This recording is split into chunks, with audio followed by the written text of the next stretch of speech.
ദൈവസ്നേഹത്തോടെ ചേർന്ന് പാടാം.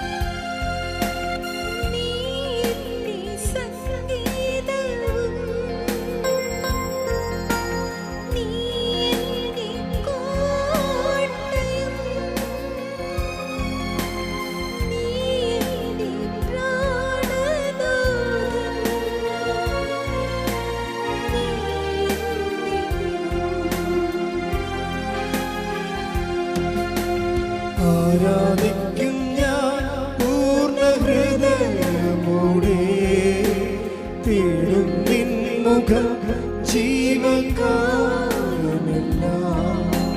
സേവിച്ചിടും ഞാൻ സർവ്വവുമായി അടിയനിതാ. ആരാധിക്കും ഞാൻ പൂർണ്ണ ഹൃദയമോടെ, തേടും നിൻ മുഖം ജീവകാലമെല്ലാം, സേവിച്ചിടും ഞാൻ സർവ്വവുമായി അടിയനിതാ.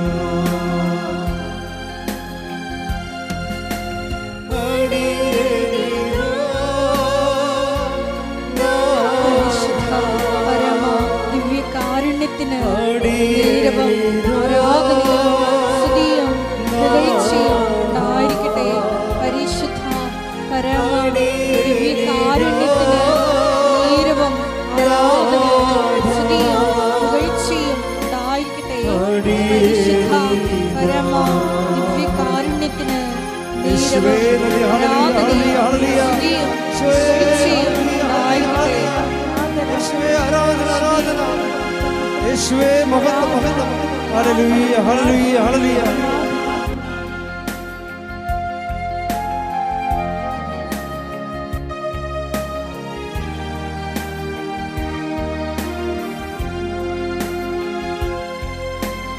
നീ എൻ്റെ രക്ഷകനും, നീ എൻ്റെ ആലംബവും, നീ എൻ്റെ രക്ഷകനും, നീ എൻ്റെ വൈദ്യനും.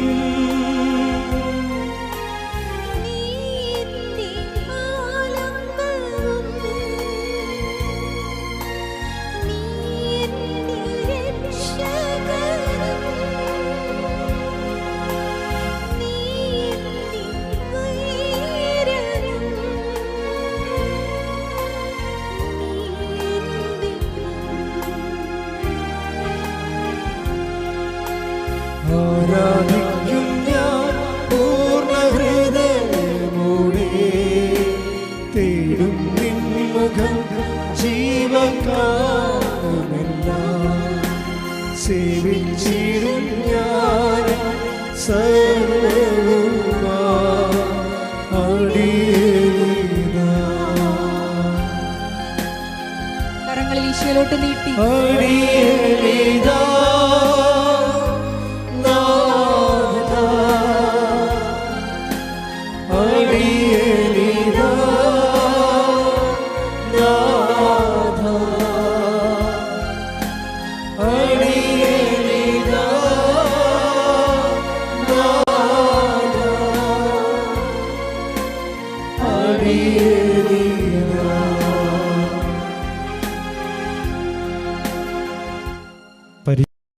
പരിശുദ്ധ പരമദിവ്യകാരുണ്യത്തിന് എന്നേരവും ആരാധനയും സ്തുതിയും പുകഴ്ചയും ഉണ്ടായിരിക്കട്ടെ.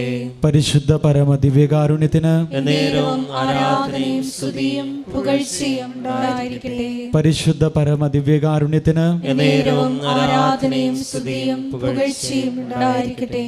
ദിവ്യകാരുണ്യ സന്നിധിയിൽ പരിശുദ്ധ അമ്മയോട് ചേർന്ന് നിന്നുകൊണ്ട് കൃപാസനം പ്രത്യക്ഷീകരണ മധ്യസ്ഥ പ്രാർത്ഥന നമുക്ക് ഏറ്റുചൊല്ലാം.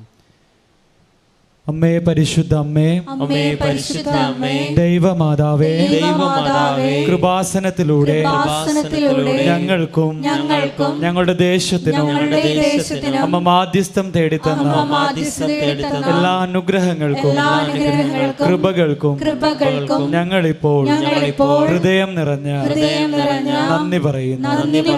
നമുക്ക് സ്തുതിച്ച് പ്രാർത്ഥിക്കാം. ഹല്ലേലൂയ, ഹല്ലേലൂയ, ഹല്ലേലൂയ. ആരാധകർത്താവേ, സ്തുതിക്കുന്ന കർത്താവേ, മഹത്വപ്പെടുന്ന നാമത്തിന് സ്തുതിയും പുകഴ്ചയും ഉണ്ടാകട്ടെ. Hallelujah, hallelujah.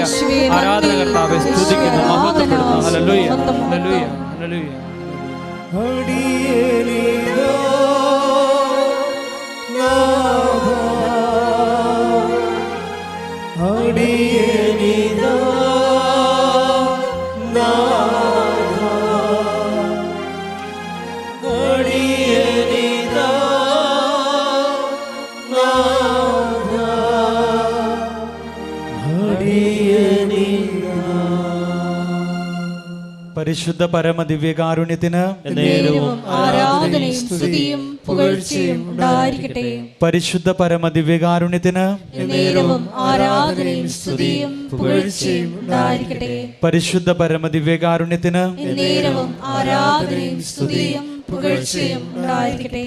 അമ്മേ പരിശുദ്ധ അമ്മേ, അമ്മേ പരിശുദ്ധ അമ്മേ, ദൈവമാതാവേ, ദൈവമാതാവേ, 2004 ഡിസംബർ 7-ാം തീയതി ഉച്ച കഴിഞ്ഞ് 2:30 കൃപാസനത്തിൽ സംഭവിച്ച അമ്മയുടെ പ്രത്യക്ഷപ്പെടലിനെ കുറിച്ച് തിരുസഭയ്ക്ക് സമർപ്പിച്ചിരിക്കുന്ന പഠനരേഖകളുടെ വസ്തുനിഷ്ഠവും ദൈവശാസ്ത്ര വിധിപ്രകാരമുള്ളതുമായ അന്വേഷണ പഠനങ്ങൾ നടത്തി ആ പ്രത്യക്ഷപ്പെടലിലൂടെ പ്രകടമായ ദൈവമാതാവിന്റെ പ്രത്യേക കരുതലും സംരക്ഷണവും വെളിപ്പെടുത്തുന്ന പീഡിതരുടെ ആശ്വാസവും പ്രവാചകന്മാരുടെ രാജ്ഞിയും വാഗ്ദാനത്തിന്റെ പേടകവും പ്രപഞ്ച പ്രകൃതിയുടെ മാതാവുമായ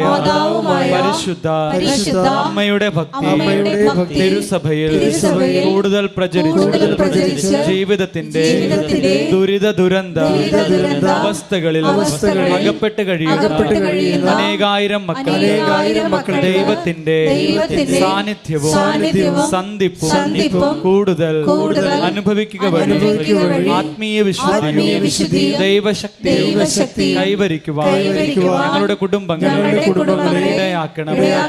നമുക്ക് സ്തുതിച്ച് പ്രാർത്ഥിക്കാം. ഹല്ലേലൂയ, ആരാധന, ഹല്ലേലൂയ, ഹല്ലേലൂയ. നിന്റെ നാമത്തിന് സ്തുതിയും പുകഴ്ചയും ഉണ്ടാകട്ടെ. ഹല്ലേലൂയ, ആരാധന, ആരാധന, ഹല്ലേലൂയ, ഹല്ലേലൂയ. ശക്തീകരിക്കണമെന്ന് പ്രാർത്ഥിക്കുന്നു, ശക്തീകരിക്കണമെന്ന് പ്രാർത്ഥിക്കുന്നു, വചനത്താൽ വഴി നടത്തണമെന്ന് പ്രാർത്ഥിക്കുന്നു.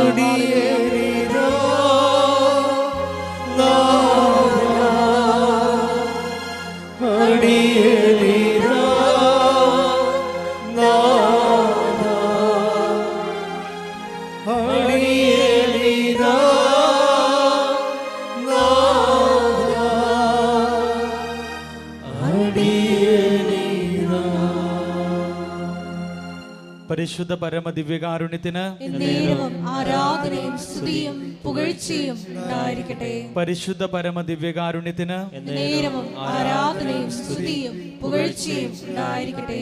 പരിശുദ്ധ പരമദിവ്യകാരുണ്യത്തിന് നേരവും ആരാധനയും സ്തുതിയും പുകഴ്ചയും ഉണ്ടായിരിക്കട്ടെ.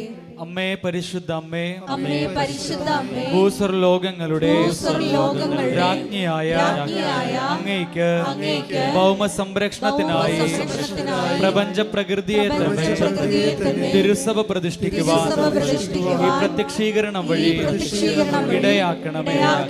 പരിശുദ്ധ അമ്മേ, ജപമാല മാതാവേ, സകല കൃപാസന പ്രാർത്ഥനകളോടും ചേർത്ത് ഞങ്ങൾ ഇപ്പോൾ പ്രാർത്ഥിക്കുന്ന ഈ കുടുംബത്തിന്റെ പ്രത്യേക നിയോഗവും മൗനമായി നിന്നുകൊണ്ട് ദിവ്യകാരുണ്യ തിരുസന്നിധിയിൽ പരിശുദ്ധ അമ്മയുടെ മധ്യസ്ഥത്തിൽ നമ്മുടെ നിയോഗങ്ങളെ സമർപ്പിച്ച് നമുക്ക് പ്രാർത്ഥിക്കാം.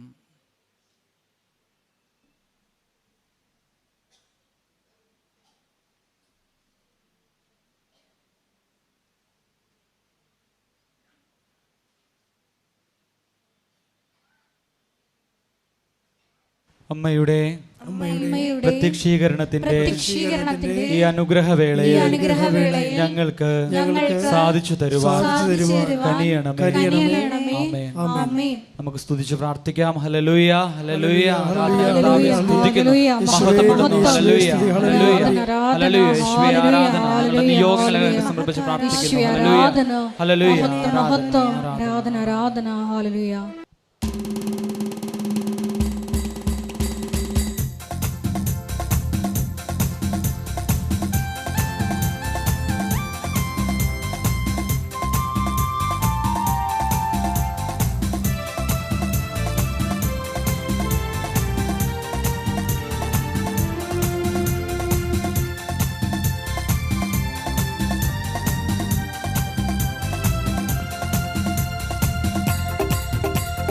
സ്വർഗം തുറന്നു നീ പറന്നിറങ്ങണമേ, പരിശുദ്ധാത്മാവേ അഭിഷേകം തരണേ.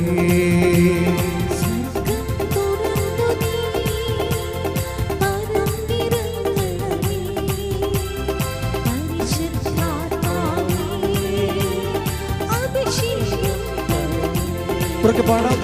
സ്വർഗം തുറന്നു നീ പറന്നിറങ്ങണമേ, പരിശുദ്ധാത്മാവേ അഭിഷേകം തരണേ.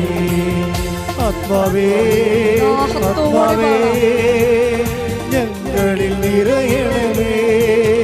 ആത്മാവേ, ആത്മാവേ ഞങ്ങളിൽ നിറയണമേ. ഞങ്ങൾ ഉയർത്തിയടിച്ചുകൊണ്ട് ആത്മാവേ, ആത്മാവേ ഞങ്ങളിൽ നിറയണമേ. ആത്മാവേ, ആത്മാവേ ഞങ്ങളിൽ നിറയണമേ. സ്തുതിക്കട്ടെ. ഹല്ലേലൂയ, ഹല്ലേലൂയ. ആരാധന, ആരാധന. ദിവ്യകാരുണ്യ ആരാധനയുടെ നിമിഷങ്ങളൊക്കെയും ദൈവ സാന്നിധ്യത്തിന്റെ നിമിഷങ്ങളാകുവാൻ, പരിശുദ്ധ അമ്മ മാതാവിന്റെ പ്രത്യക്ഷീകരണത്തിന്റെ വലിയ അനുഭവങ്ങൾ, വലിയ രോഗസൗഖ്യങ്ങൾ, ദൈവാനുഭവങ്ങൾ ഈ ആരാധനയുടെ നിമിഷങ്ങൾ ഉണ്ടാകുവാൻ ഇടവരുത്തണമേ എന്ന് കർത്താവേ അങ്ങയോട് ഞങ്ങൾ പ്രാർത്ഥിച്ചുകൊണ്ട്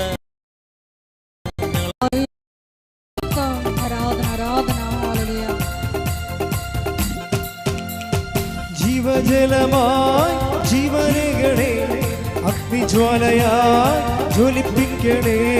ജീവജലമായി ജീവനകളെ അഗ്നിജ്വാലയായി ജ്വലിപ്പിക്കണേ. കൊടുങ്കാറ്റായി നിറയണമേ, ആത്മാഭിഷേകം പകരണമേ. കൊടുങ്കാറ്റായി നിറയണമേ, ആത്മാഭിഷേകം ഉയർത്തി. ആത്മാവേ, ആത്മാവേ ഞങ്ങളിൽ നിറയണമേ. ആത്മാവേ, ആത്മാവേ ഞങ്ങളിൽ നിറയണമേ. ആത്മാവേ, ആത്മാവേ, ആത്മാവേ ഞങ്ങളിൽ നിറയണമേ. ആത്മാവേ, ആത്മാവേ ഞങ്ങളിൽ നിറയണമേ. സ്തുതിക്കാം. ഹല്ലേലൂയ, ഹല്ലേലൂയ, ഹല്ലേലൂയ. യേശുവേ, ഹല്ലേലൂയ, ഹല്ലേലൂയ.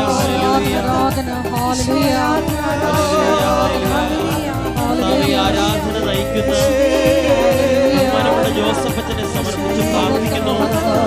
ഞങ്ങൾക്ക് ആവശ്യമായ വചനങ്ങൾ, വചനത്തിന്റെ വെളിപ്പെടുത്തലുകൾ, നമ്മുടെ ജീവിതത്തിൽ ഞങ്ങൾക്ക് ആവശ്യമായ നിർദ്ദേശങ്ങൾ ബഹുമാനപ്പെട്ട അച്ഛനിലൂടെ ലഭിക്കുവാൻ അങ്ങയുടെ ആത്മാവിനെ അയച്ച് അച്ഛനെ ശക്തിപ്പെടുത്തണമേ എന്ന് ഞങ്ങളിപ്പോൾ സ്തുതിച്ച് പ്രാർത്ഥിക്കുന്നു.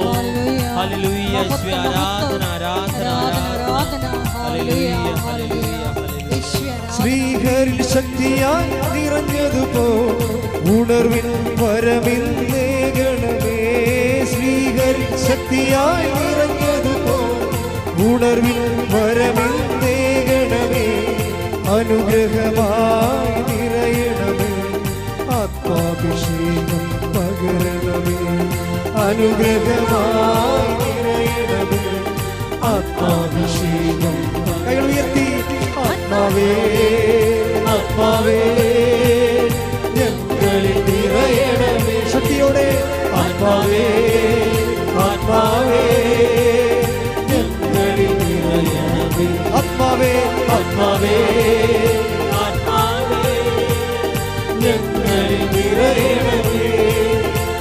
ആത്മാവേ ആത്മാവേ ഞങ്ങളിൽ നിറയണമേ. സ്വർഗം തുറന്നു നീ പരന്നിറങ്ങണമേ. പരിശുദ്ധാത്മാവേ അഭിഷേകം തരണമേ. സ്വർഗം തുറന്നു നീ പരന്നിറങ്ങണമേ. പരിശുദ്ധാത്മാവേ അഭിഷേകം തരണമേ. കൈകൾ ഉയർത്തി ആത്മാവേ ആത്മാവേ ഞങ്ങളിൽ നിറയണമേ. ആത്മാവേ ആത്മാവേ ഞങ്ങളിൽ നിറയണമേ. ആത്മാവേ ആത്മാവേ ആത്മാവേ ഞങ്ങളിൽ നിറയണമേ. ആത്മാവേ ആത്മാവേ ഞങ്ങളിൽ നിറയണമേ. സ്തുതിക്കട്ടെ. ഹല്ലേലൂയ ഹല്ലേലൂയ ഹല്ലേലൂയ ഹല്ലേലൂയ. മഹത്വം മഹത്വം. ഷെക്കീന ടെലിവിഷനിലൂടെയും ഷാലോം ടെലിവിഷനിലൂടെയും കൃപാസനത്തിന്റെ സോഷ്യൽ മീഡിയ പ്ലാറ്റ്ഫോമുകളുടെ എല്ലാം വിധങ്ങളായ സമയങ്ങളിൽ ഈ ആരാധനയിൽ പങ്കെടുത്ത് പ്രാർത്ഥിക്കുവാൻ പോകുന്ന മുഴുവൻ ദൈവ മക്കളെയും ദിവ്യകാരുണ്യ സന്നിധിയിൽ സമർപ്പിച്ച് പ്രാർത്ഥിക്കുന്നു.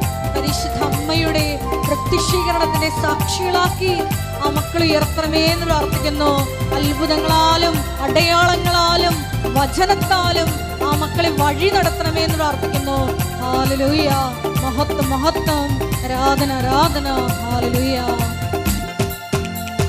ജീവജലമായി ജീവനികളെ അഗ്നിജ്വാലയായി ജ്വലിപ്പിക്കണേ. ജീവജലമായി ജീവനികളെ അഗ്നിജ്വാലയായി ജീവജലമായി ജീവനികളെ അഗ്നിജ്വാലയായി ജ്വലിപ്പിക്കണേ. കൊടുങ്കാറ്റായി നിറയണമേ. ആത്മാഭിഷേകം പകരണമേ. കൊടുങ്കാറ്റായി നിറയണമേ. ആത്മാഭിഷേകം പകരണമേ. ആത്മാവേ ആത്മാവേ ഞങ്ങളിൽ നിറയണമേ. ആത്മാവേ ആത്മാവേ ഞങ്ങളിൽ നിറയണമേ. ആത്മാവേ ആത്മാവേ ഞങ്ങളിൽ നിറയണമേ. ആത്മാവേ ആത്മാവേ ഞങ്ങളിൽ നിറയണമേ. സ്തുതിക്കട്ടെ. ഹല്ലേലൂയ ഹല്ലേലൂയ ഹല്ലേലൂയ ഹല്ലേലൂയ ഹല്ലേലൂയ. മഹത്വം മഹത്വം. ആരാധന ആരാധന. ഹല്ലേലൂയ. വിധങ്ങളായ ജീവിത ദുരിതങ്ങളിലൂടെ കടന്നു പോകുന്ന മക്കളെ, ജീവിത ദുരന്തങ്ങളെ അഭിമുഖീകരിക്കുന്ന മക്കളെ ഈ അൾത്താരയിൽ സമർപ്പിച്ച് പ്രാർത്ഥിക്കുന്നു. അവർക്ക് ആന്തരികമായ പരിശുദ്ധാത്മ ശക്തി നൽകണമേ എന്ന് പ്രാർത്ഥിക്കുന്നു. ഈശോയുടെ പുതിയ ജീവിത വഴികൾ അവർക്ക് ഈ ആരാധനയിലൂടെ തുറന്നു കൊടുക്കണമേ എന്ന് പ്രാർത്ഥിക്കുന്നു. ഹല്ലേലൂയ. മഹത്വം മഹത്വം. ആരാധന ആരാധന. ഹല്ലേലൂയ. യേശുവേ നന്ദി. ശ്രീഹരി ശക്തിയായി നിറഞ്ഞതുപോ ഉണർവിൻ വരമിന്നേകണമേ. ശ്രീഹരി ഉണർവിൻ വരമിന്നേകണമേ. അനുഗ്രഹമായി നിറയണമേ. ആത്മാഭിഷേകം പകരണമേ. അനുഗ്രഹമായി നിറയണമേ. ആത്മാഭിഷേകം പകരണമേ. ആത്മാവേ ദാഹത്തോടെ കൈകൾ ഉയർത്തി ആത്മാവേ ആത്മാവേ ഞങ്ങളിൽ നിറയണമേ. ശക്തിയോടെ ആത്മാവേ ആത്മാവേ ഞങ്ങളിൽ നിറയണമേ. ആത്മാവേ ആത്മാവേ ഞങ്ങളിൽ നിറയണമേ. ആത്മാവേ ആത്മാവേ ഞങ്ങളിൽ നിറയണമേ. ആത്മാവേ ആത്മാവേ ഞങ്ങളിൽ നിറയണമേ. ആത്മാവേ ആത്മാവേ ഞങ്ങളിൽ നിറയണമേ. ആത്മാവേ ആത്മാവേ ഞങ്ങളിൽ നിറയണമേ. സ്തുതിക്കട്ടെ. ഹല്ലേലൂയ ഹല്ലേലൂയ ഹല്ലേലൂയ. ഹല്ലേലൂയ. ആരാധന.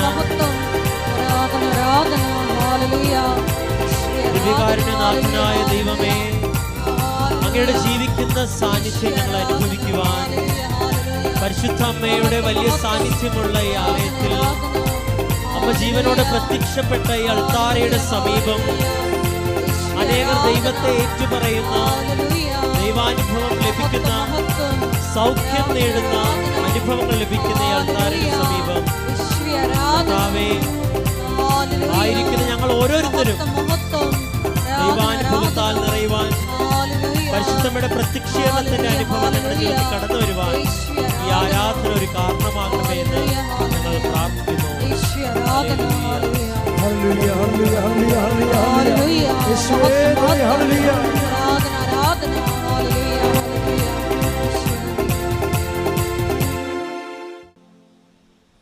ഉടമ്പടി ധ്യാനത്തിൽ നമ്മളെപ്പോഴും ചെയ്യുന്നത് ഒന്നോ രണ്ടോ കേസ് ഹിസ്റ്ററി എടുത്തിട്ട് അത് അനലൈസ് ചെയ്യാം. അതിന് നമ്മൾ ഉടമ്പടി വചന വിചാരമെന്ന് പറയും. അതായത് ഒരു സാക്ഷ്യം എടുത്തിട്ട് അതിൽ പ്രവർത്തിച്ചിരിക്കുന്ന ഉടമ്പടി തത്വങ്ങൾ എന്താണ്, അതിൻ്റെ കോമൺ ഫാക്ടേഴ്സ് എന്താണ്, നമ്മൾക്ക് ആക്ടിവിറ്റി ചെയ്യാൻ പറ്റിയ അതിൻ്റെ അകത്ത് നിന്ന് എടുക്കുന്ന ഒരു ഫോർമുല, സൂത്രവാക്യം, അത് നമ്മളെടുത്താൽ എങ്ങനെ നമ്മുടെ വിഷയത്തിൻ്റെ മേൽ പ്രശ്നത്തിന് ഒരു സോൾവിങ് ഉണ്ടാവും. നമ്മളിന്ന് അനുഭവിക്കുന്ന ജീവിത പ്രശ്നങ്ങൾക്ക് സൊല്യൂഷൻ കാണുകയാണ് ഉടമ്പടിയുടെ ലക്ഷ്യം. ഉടമ്പടി പോലെ ഇങ്ങനെ സർവസ്പർശിയായിട്ടുള്ള എല്ലാ വിഷയങ്ങളെയും സ്പർശിക്കുന്ന, സർവജനീനമായ എല്ലാ ജനങ്ങളെയും സ്പർശിക്കുന്ന ഒരു പ്രെയർ പ്രോജക്റ്റ്, പ്രാർത്ഥനാ പദ്ധതി, അതാണ് ഉടമ്പടിയുടെ ഒരു തനത് കൃപയെന്ന് പറയുന്നത്. കാരണം എല്ലാ ജനങ്ങളെയും അത് ആപ്ലിക്കബിളാണ്. Divide of any caste and creed, എന്ത് ജാതിയായാലും എന്ത് മതമായാലും മനുഷ്യൻ എന്നുള്ള ആ ഒരു വിഷയത്തിൽ, കോമൺ ഫാക്ടറിൽ ഇത് ഏത് കാലാവസ്ഥയിലും വർക്കിംഗ് കണ്ടീഷനാണ്, വർക്കൗട്ട് ചെയ്യും. അപ്പോഴവർ ഓൾറെഡി ഉടമ്പടി പ്രാബല്യത്തിൽ വരുത്തി അവരതിനെ ക്രാക്ക് ചെയ്ത വിധം കണ്ടുപിടിക്കുക, അതിൽ പ്രവർത്തിച്ച തത്വങ്ങളെ ട്രേസ് ഔട്ട് ചെയ്യുക. അതാണ് ഈ വചന വിചാരണത്തിൻ്റെ അല്ലെങ്കിൽ കേസ് ഹിസ്റ്ററി സ്റ്റഡിയുടെ പ്രധാനപ്പെട്ട ലക്ഷ്യം ഉടമ്പടി ധ്യാനത്തിലൂടെ. അപ്പോൾ നിങ്ങൾക്കും ഇന്ന് ഇവിടുന്ന് ട്രേസ് ഔട്ട് ചെയ്തിരുന്ന പ്രിൻസിപ്പിൾ നിങ്ങളുടെ ജീവിത മണ്ഡലത്തിൽ നിങ്ങൾക്ക് ആപ്ലിക്കേറ്റ് ചെയ്യാവുന്നതാണ്. അതുകൊണ്ട് തന്നെ ഈ ധ്യാന മണിക്കൂറിലൂടെ ദൈവം നമുക്ക് ഉൾക്കാഴ്ചകൾ നൽകാനും ഉത്ബോധനം നൽകാൻ വേണ്ടി സ്തുതിക്കട്ടെ. ഹല്ലേലൂയ, ഹല്ലേലൂയ, ഹല്ലേലൂയ, ഹല്ലേലൂയ. ജ്ഞാനത്തിന്റെ ആദ്യാന്തം നിങ്ങൾക്ക് വചനം നൽകണമേ എന്ന് പ്രാർത്ഥിക്കുന്നു. നിങ്ങളെ വചനത്താൽ വഴി നടത്തണമേ എന്ന് പ്രാർത്ഥിക്കുന്നു. ആ വെളിപാടുകൾ നൽകണമേ എന്ന് പ്രാർത്ഥിക്കുന്നു.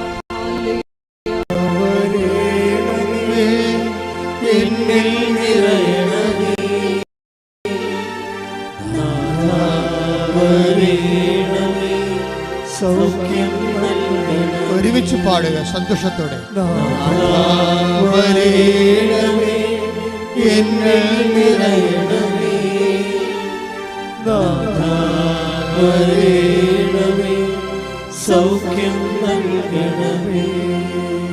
പരിശുദ്ധ പരമദിവ്യകാരുണ്യത്തിന് നേരവും ആരാധനയും സ്തുതിയും പുകഴ്ചയും ഉണ്ടായിരിക്കട്ടെ. പരിശുദ്ധ പരമദിവ്യകാരുണ്യത്തിന് നേരവും ആരാധനയും സ്തുതിയും പുകഴ്ചയും ഉണ്ടായിരിക്കട്ടെ. ഏതാണ്ട് ഒരേ പ്രിൻസിപ്പിൾ വർക്കൗട്ട് ചെയ്തിട്ടുള്ള രണ്ട് സാക്ഷ്യങ്ങളെ നിങ്ങളുടെ ശ്രദ്ധയിൽപ്പെടുത്തുന്നതാണ്. ഒന്നാമത്തെ സാക്ഷ്യം അലീഷ വർഗീസിൻ്റെ സാക്ഷ്യമാണ്. അതിൻ്റെ ഒപ്പം പഠിക്കാവുന്ന സാക്ഷ്യം മിനി സെലസ്റ്റിൻ ആര്യവരെ. ഇനി ഇവർ ഉടമ്പടി ഫസ്റ്റായിട്ട് ഇവർ ചെയ്യുമ്പോൾ ഇവരുടെ ദെൻ റിയാലിറ്റി അല്ലെങ്കിൽ അവരുടെ സ്റ്റാറ്റസ് എന്തായിരുന്നു, അവരുടെ സഫറിങ് സ്റ്റാറ്റസ് എന്തായിരുന്നു. ഇപ്പം മിനിയെ സംബന്ധിച്ചിടത്തോളം ഉള്ളത് ഹസ്ബൻഡിൻ്റെ ശ്വാസകോശ രോഗമാണ്. അതാണ് മിനിയുടെ ഏറ്റവും പ്രയാസപ്പെട്ട ഉടമ്പടിയിലേക്ക് വരാനുള്ള പ്രത്യേകമായ ഒരു സിറ്റുവേഷൻ. അത് മാറാത്ത ഒരു മാരകമായ ഒരു ശ്വാസകോശ രോഗം. അതാണ് മിനിയെ അലട്ടുന്ന ഒരു പ്രധാനപ്പെട്ട കാര്യം. രണ്ടാമത് മിനിയെ അലട്ടുന്ന രണ്ടാമത്തെ കാര്യം, ഹസ്ബൻഡ് മരിച്ചു പോയാൽ പിന്നെ 2 മക്കളുണ്ട്, അവരുടെ ഭാവി എന്താണെന്നുള്ളതാണ് ഒരമ്മയെന്ന രീതിയിൽ രണ്ടാമത്തെ അലട്ടൽ പ്രശ്നം. മൂത്ത മകന് ഓരോരുത്തരും എത്തിയിട്ടില്ല. രണ്ടാമത്തെ മകൻ പഠനത്തിൻ്റെ കാലഘട്ടമാണ്. ഇപ്പം എന്തെങ്കിലും സംഭവിച്ചു പോയാൽ എങ്ങനെ ഈ കുടുംബത്തെ എങ്ങനെ മുന്നോട്ട് കൊണ്ടുപോകാൻ പറ്റും, ഒരു ഐഡിയ ഇല്ല. ആശങ്കയുണ്ട്, പക്ഷെ നിലനിൽപ്പിനുള്ളൊരു ആധാരങ്ങളില്ല. ഇതാണ് ഇവരുടെ ഒരു സിറ്റുവേഷൻ. ഇനി അപ്പം ഒരു 3 ഡീമെറിറ്റ്സ് അവർക്കുള്ളത്. ഇനി നമ്മൾ അലീഷയ്ക്ക് വരുമ്പോൾ അലീഷയുടെ കേസിസ്റ്റ് പറയണത് അവർക്ക് ഇതുപോലെ 3 ഡീമെറിറ്റ്സ് ഉണ്ട്. അവരുടെ ഒന്നാമത്തെ ഡീമെറിറ്റ്സ്, അവരൊരു സ്റ്റുഡൻ്റാണ്, വിദേശത്ത് ജോലിക്ക് പോകാൻ വേണ്ടി പ്രിപ്പയർ ചെയ്യുന്നൊരു സ്റ്റുഡൻ്റാണ്, ഒരു യുവതിയാണ്. പലരെയും പോലെ OET ആണ് അവളുടെ ഒരു കടമ്പ എന്ന് പറയുന്നത്, ചാടിക്കടക്കേണ്ട OET ആണ്. പക്ഷേ ഉള്ള പ്രശ്നം അതിനുള്ള പാങ്ങില്ല. OET അവരൊരു സ്കൂളിൽ പിള്ളേരെ OET പഠിപ്പിക്കുന്നുണ്ട്. പക്ഷേ അവിടുത്തെ തന്നെ മാനേജർ, ഹെഡ് മിസ്ട്രസ് ഇവരോട് പറഞ്ഞിരിക്കുന്നത്, അലീഷ നിൻ്റെ ലാംഗ്വേജ് വളരെ പുവറാണ്, അതുകൊണ്ട് നീ പരീക്ഷ എഴുതാതിരിക്കുന്നതാണ് നല്ലത്. പരീക്ഷയ്ക്ക് പിള്ളേരെ പഠിപ്പിക്കുന്ന അധ്യാപികയെക്കുറിച്ച് അവരുടെ ഹെഡ് മിസ്ട്രസ് പറയുന്ന കമൻ്റാണ്, നീ OET എഴുതാതിരിക്കുന്നതാണ് നല്ലത്, എല്ലാ കാര്യം നിനക്കില്ല. അപ്പോൾ അതൊക്കെ മനസ്സിലായില്ലേ, 0 ശരിക്കും പറഞ്ഞ സിറ്റുവേഷൻ അതാണ്. രണ്ടാമത്തെ അലീഷയുടെ ഒരു വിഷയം എന്ന് പറയണത്, രണ്ടാമത് അവൾ അനുഭവിക്കുന്ന പ്രശ്നം എന്ന് പറയണത്, അപ്പനും അമ്മയും വയസ്സാണ്. അവൾക്ക് 27 വയസ്സുണ്ട്, അപ്പനും അമ്മയും വയസ്സാണ്. അത് നിസ്സാര കാര്യമല്ലല്ലോ. ഇനി അപ്പനും അമ്മയുടെക്കൊന്നും ഒരു വരുമാനം ഉണ്ടാക്കി കുടുംബം നോക്കാൻ പറ്റത്തില്ല. അപ്പോൾ കുടുംബം മുഴുവൻ തൻ്റെ മുതുകത്തിരിക്കുകയാണ്. അപ്പോൾ നിസ്സാര കാര്യമല്ലത്. അവളുടെ മുതുകത്താണ് ഈ കുടുംബം മുഴുവനും, അപ്പനും അമ്മയും അവരുടെ ചെലവും ഇവളുടെ ഭാവിയും ഇവളുടെ വിവാഹം എല്ലാം ഈ 27 വയസ്സുകാരത്തിന് മുമ്പിലിരിക്കുകയാണ്. അവൾക്ക് മുമ്പിലുള്ള കടമ എങ്ങനെയെങ്കിലും വിദേശത്ത് എത്തിച്ചേർന്ന് കടങ്ങളെ പരിഹരിക്കണം എന്നുള്ളതാണ്. പക്ഷേ അതിന് ഭാഷയില്ല. ഭാഷയില്ലാത്തത് കൊണ്ട് തന്നെ ഈ വിഷയം എടുക്കാനും പറ്റത്തില്ല. പക്ഷേ എടുക്കാതിരിക്കാനും പറ്റത്തില്ല, ജീവിക്കണ്ടേ? അതാണ് അവളുടെ പ്രശ്നം. മൂന്നാമത്തെ അവളുടെ പ്രശ്നം എന്ന് പറയുന്നത്, അതായത് OETയുടെ ഒരു പ്രോബ്ലം, നമുക്കൊരു 35% മാർക്ക്, ഇപ്പോൾ 35 പോയിൻ്റ് കിട്ടിയാൽ നമുക്ക് ഒരാളിനെ OETയുടെ എക്സാമിന് ഇരുത്താൻ പറ്റും. പക്ഷേ ഇവൾ പലപ്പോഴും 20 പോയിൻ്റ് ഇവർക്ക് കിട്ടത്തുള്ളൂ. 20 പോയിൻ്റുകാരത്തിൽ മാക്സിമം 25 പോയിൻ്റ് കിട്ടും. അങ്ങനെ ഒരാൾ വെറുതെ കൊണ്ടുപോയി 36,000 രൂപ OETക്ക് കൊണ്ട് മുടക്കിയ ആ ഉള്ള കാശും പോകും. അപ്പോൾ ഓരോ മനുഷ്യന്മാരെ അനുഭവിക്കുന്ന പ്രശ്നങ്ങൾ നിങ്ങൾ അറിയണം. അപ്പോൾ ഇവരുടെ ഒരു 2 പേരുടെയും, ഇപ്പം മിനി വർഗീസിൻ്റെയും മിനി സെലസ്റ്റിൻ്റെയും അലീഷ വർഗീസിൻ്റെയും ഈ ജീവിത അനുഭവങ്ങൾ, ഇവരുടെ സിറ്റുവേഷൻ ഇതാണ്. ഇവർ 2 പേരും ഒരു സിങ്കിങ് മൂഡിലാണ്. എന്ന് വെച്ച് കഴിഞ്ഞാൽ മുങ്ങി താഴ്ന്നുകൊണ്ടിരിക്കുന്ന ഒരു ജീവിതം. മുങ്ങി താന്നുകൊണ്ടിരിക്കുന്ന ഒരു ജീവിതം. ഇവരെ സംബന്ധിച്ചിടത്തോളം അവരുടെ ബന്ധുക്കളോ സ്വന്തപ്പെട്ടവരോ നിലവിൽ ആരും അവരെ സപ്പോർട്ട് ചെയ്യാനില്ല. അവർ തന്നെ അവരുടെ ജീവിതം ജീവിച്ച് തീർക്കണം. ഈ അവസ്ഥയിലാണ് മെൻറ്റർമാർ വരണത്. മെൻറ്റർമാർ, കവനൻ്റ് മെൻറ്റർമാർ ഒരു വലിയ ഇവാഞ്ചലിസ്റ്റുകളാണ്.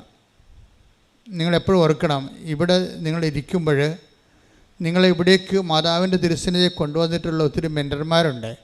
അവരോർത്ത് നമുക്ക് നിങ്ങളെ കവനൻ്റിനെക്കുറിച്ചും കൃപാസനത്തെക്കുറിച്ചും കൃപാസനം മാതാവിനെക്കുറിച്ചും നിങ്ങളോട് കണ്ണീരിൻ്റെ കാലത്ത് നിങ്ങൾക്ക് ഉപദേശം നൽകിയ മക്കളെ ഓർത്തുകൊണ്ട് സ്തുതിക്കട്ടെ. ഹല്ലേലൂയ, ഹല്ലേലൂയ, ഹല്ലേലൂയ, ഹല്ലേലൂയ.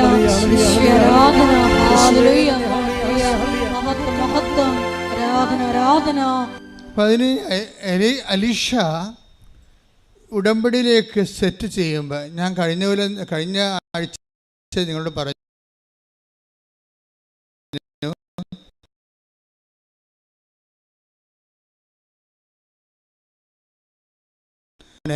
അവർ പദ്ധതിയിലേക്ക് ക്രമീകരിച്ച് വെക്കുക, സെറ്റ് ചെയ്ത് വെക്കുക.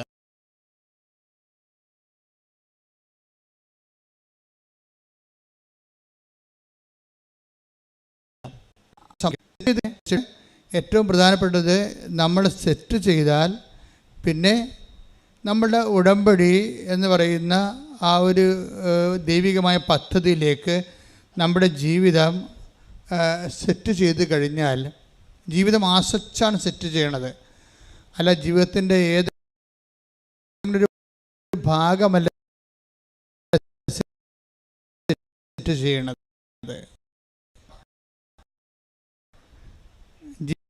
ജീവിതം ആസ്വദിച്ച് നിങ്ങളുടെ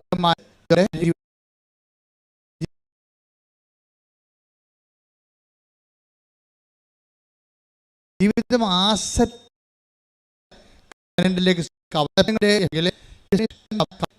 ചെയ്തു വരണത് സമ്പൂർണ്ണതയിൽ ആ വ്യക്തിയുടെ എല്ലാ ജീവിതം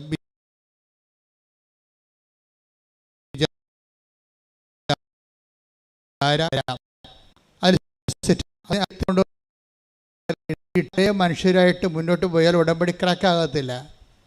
കാര്യം ഇതിനകത്ത് ഉടമ്പടിയുടെ മറ്റ് പ്രാർത്ഥനാ രീതികളിൽ നിന്ന് വ്യത്യസ്തമായിട്ടുള്ളത്, നിങ്ങൾ ഉടമ്പടി പെർഫെക്റ്റ് ആണെങ്കിൽ, ഇവിടുന്ന് പറഞ്ഞിരിക്കുന്നത് അവൻ പറയണ പോലെ ചെയ്യുന്നതനുസരിച്ച് കൊണ്ട് നിങ്ങളുടെ പ്രാർത്ഥനാ ജീവിതവും നിങ്ങളുടെ പ്രവർത്തന ജീവിതവും നിങ്ങളുടെ പ്രേക്ഷിത ജീവിതവും, 3 ജീവിതമാണ് ഉടമ്പടിക്കുള്ളത്.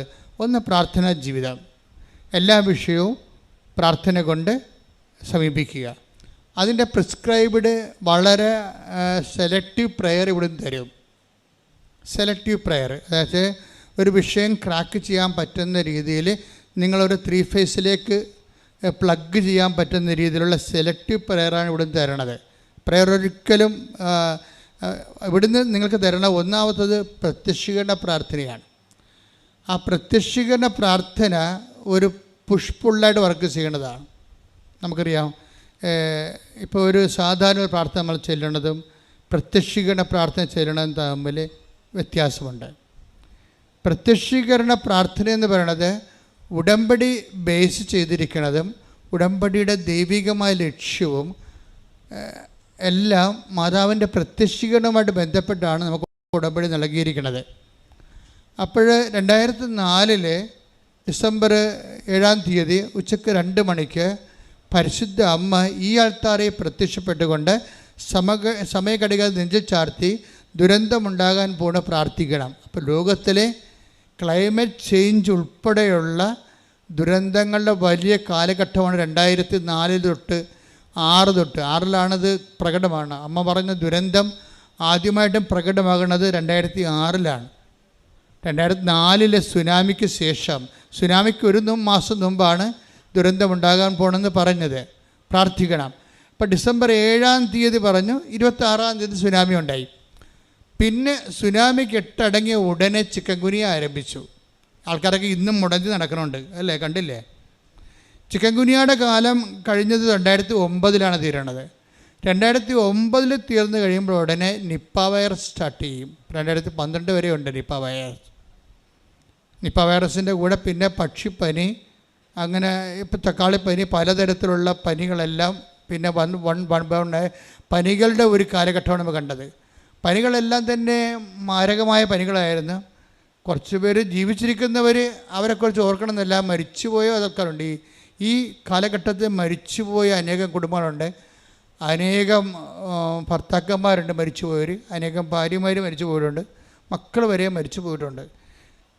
അപ്പോൾ ആരെങ്കിലും നമ്മളിപ്പോൾ അവശേഷിക്കുന്നവർ മരിച്ചവരെക്കുറിച്ച് അറിയുന്നില്ലല്ലോ. അപ്പോൾ ഈ ഒരു കാലഘട്ടം മരണത്തിൻ്റെ ഒരു വലിയ കാലഘട്ടമാണ്. അതങ്ങനെ വന്ന് ഒരു 2018 മാറണത്, പ്രളയമായി മാറണത്. 18-ലും 19-ലും പ്രളയം വരും. 20-ലേക്ക് വരുമ്പോൾ അത് കോവിഡായിട്ട് ചേഞ്ച് ചെയ്യും. 19 കോവിഡായിട്ട് ഇവിടെ 20-ൽ വരുമ്പോൾ നാട്ടിൽ കോവിഡ് വരും. പിന്നെ 21 വരെ കോവിഡിൻ്റെ കാലഘട്ടമാണ്. കോവിഡിൻ്റെ കാലഘട്ടത്തിന് ശേഷമാണ് പിന്നെ ഉരുൾപൊട്ടൽ, അതുപോലെയുള്ള കുറച്ച് കാഷ്വാലിറ്റി മാത്രം ഉണ്ടാകുന്ന ചെറിയ ചെറിയ ദുരന്തങ്ങൾ ലോകത്തിൻ്റെ എല്ലാ ഭാഗങ്ങളിലും കത്തിരുന്ന കൊടുങ്കാറ്റ് ഉൾപ്പെടെയുള്ള പല പല പേരുകൾ, പല പല ചെടുത്തിമാരുടെ പേരുകളിൽ കൊടുങ്കാറ്റുകൾ ഇറങ്ങും ഓരോ രീതികളിൽ. അതൊക്കെ ഇപ്പോഴും നടന്നുകൊണ്ടിരിക്കുന്ന കാര്യങ്ങളാണ്.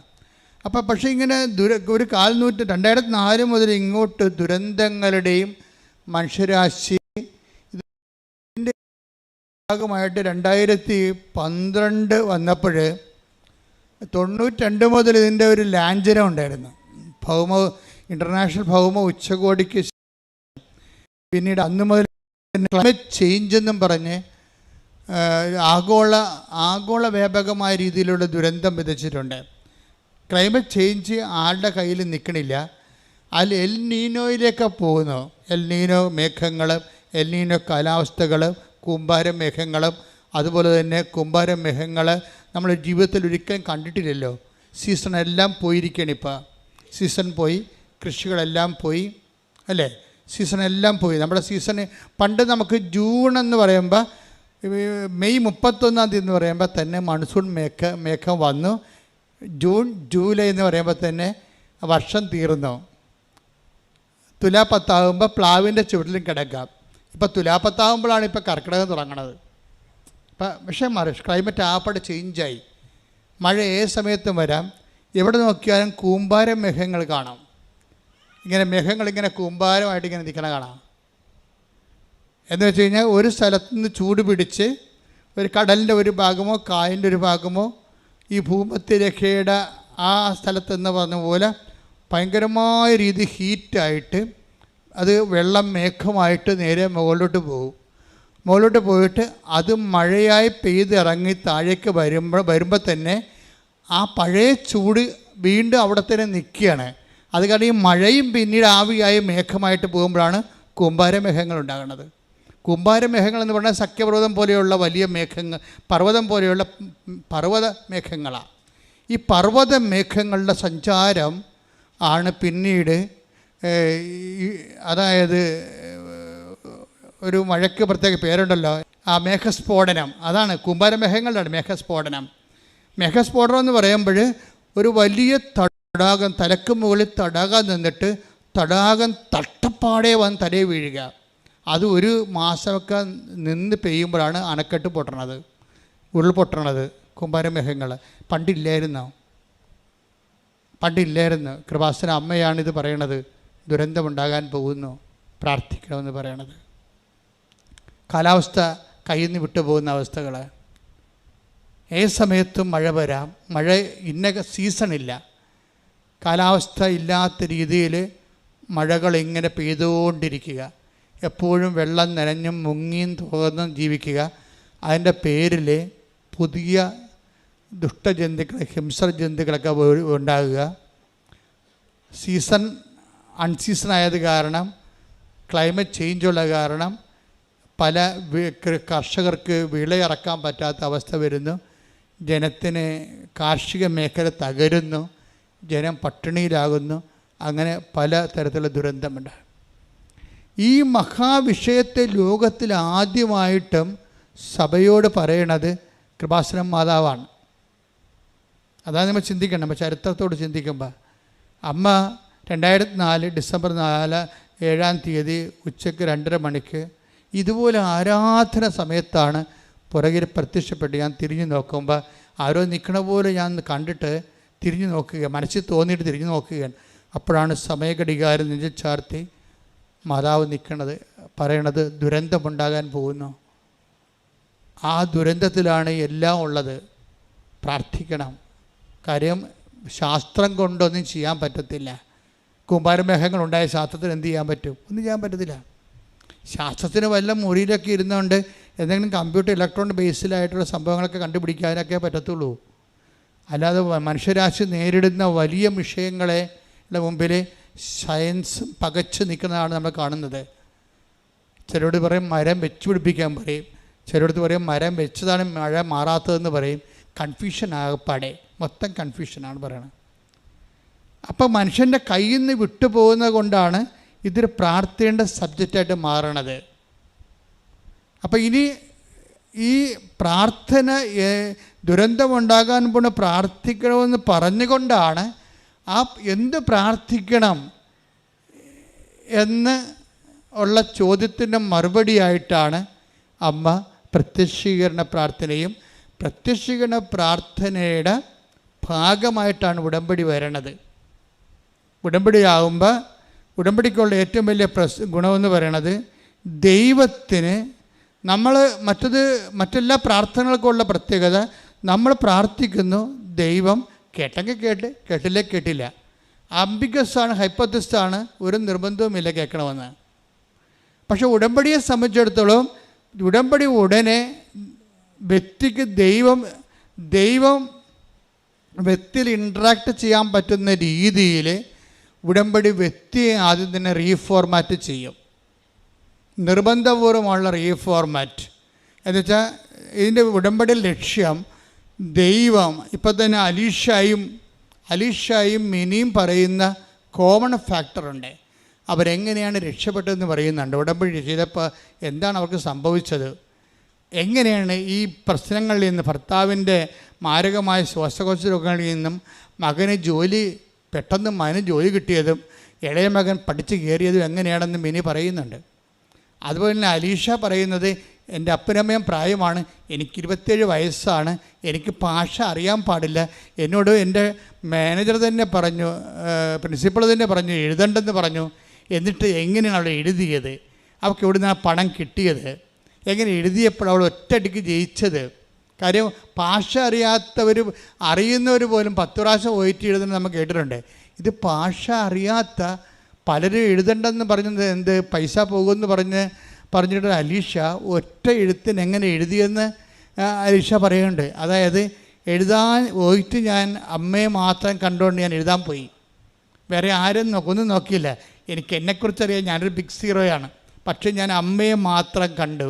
ഉടമ്പടിയിലാകുമ്പോഴുള്ള പ്രശ്നം വെച്ച് കഴിഞ്ഞാൽ ഈ പേഴ്സൺ നമ്മുടെ വ്യക്തിത്വത്തിലേക്ക് ദൈവം ഇൻട്രാക്ട് ചെയ്യുകയല്ല, ബൈ പേഴ്സൺ ആയിട്ട് പ്രസൻ്റ് ആകും. ഇത് ആണ് ഉടമ്പടിയുടെ ഏറ്റവും വലിയ പ്രശ്നം. ഈ ദൈവം ഇതിൻ്റെ അകത്ത് ബൈ പേഴ്സൺ പ്രസൻ്റാണ്. അതാണ് അലീഷ പറയണത്. ഞാൻ സാധാരണ ഇംഗ്ലീഷ് സംസാരിക്കത്തില്ല, ഞാൻ വാപൊളിക്കാൻ എനിക്ക് പേടിയാണ്. എന്താ കാര്യം പറഞ്ഞാൽ അപ്പം തന്നെ ഷട്ട് ഡൗൺ ആയിപ്പോകും, കമ്പ്യൂട്ടർ ഷട്ട് ഡൗൺ ആ പോലെ മിണ്ടാതിരിക്കും. പക്ഷേ ഞാൻ സ്പീക്കിങ്ങിന് പോയി നിന്നപ്പോഴേ പൊളിച്ചത് മാത്രമേ എനിക്കറിയാൻ പാടുള്ളൂ.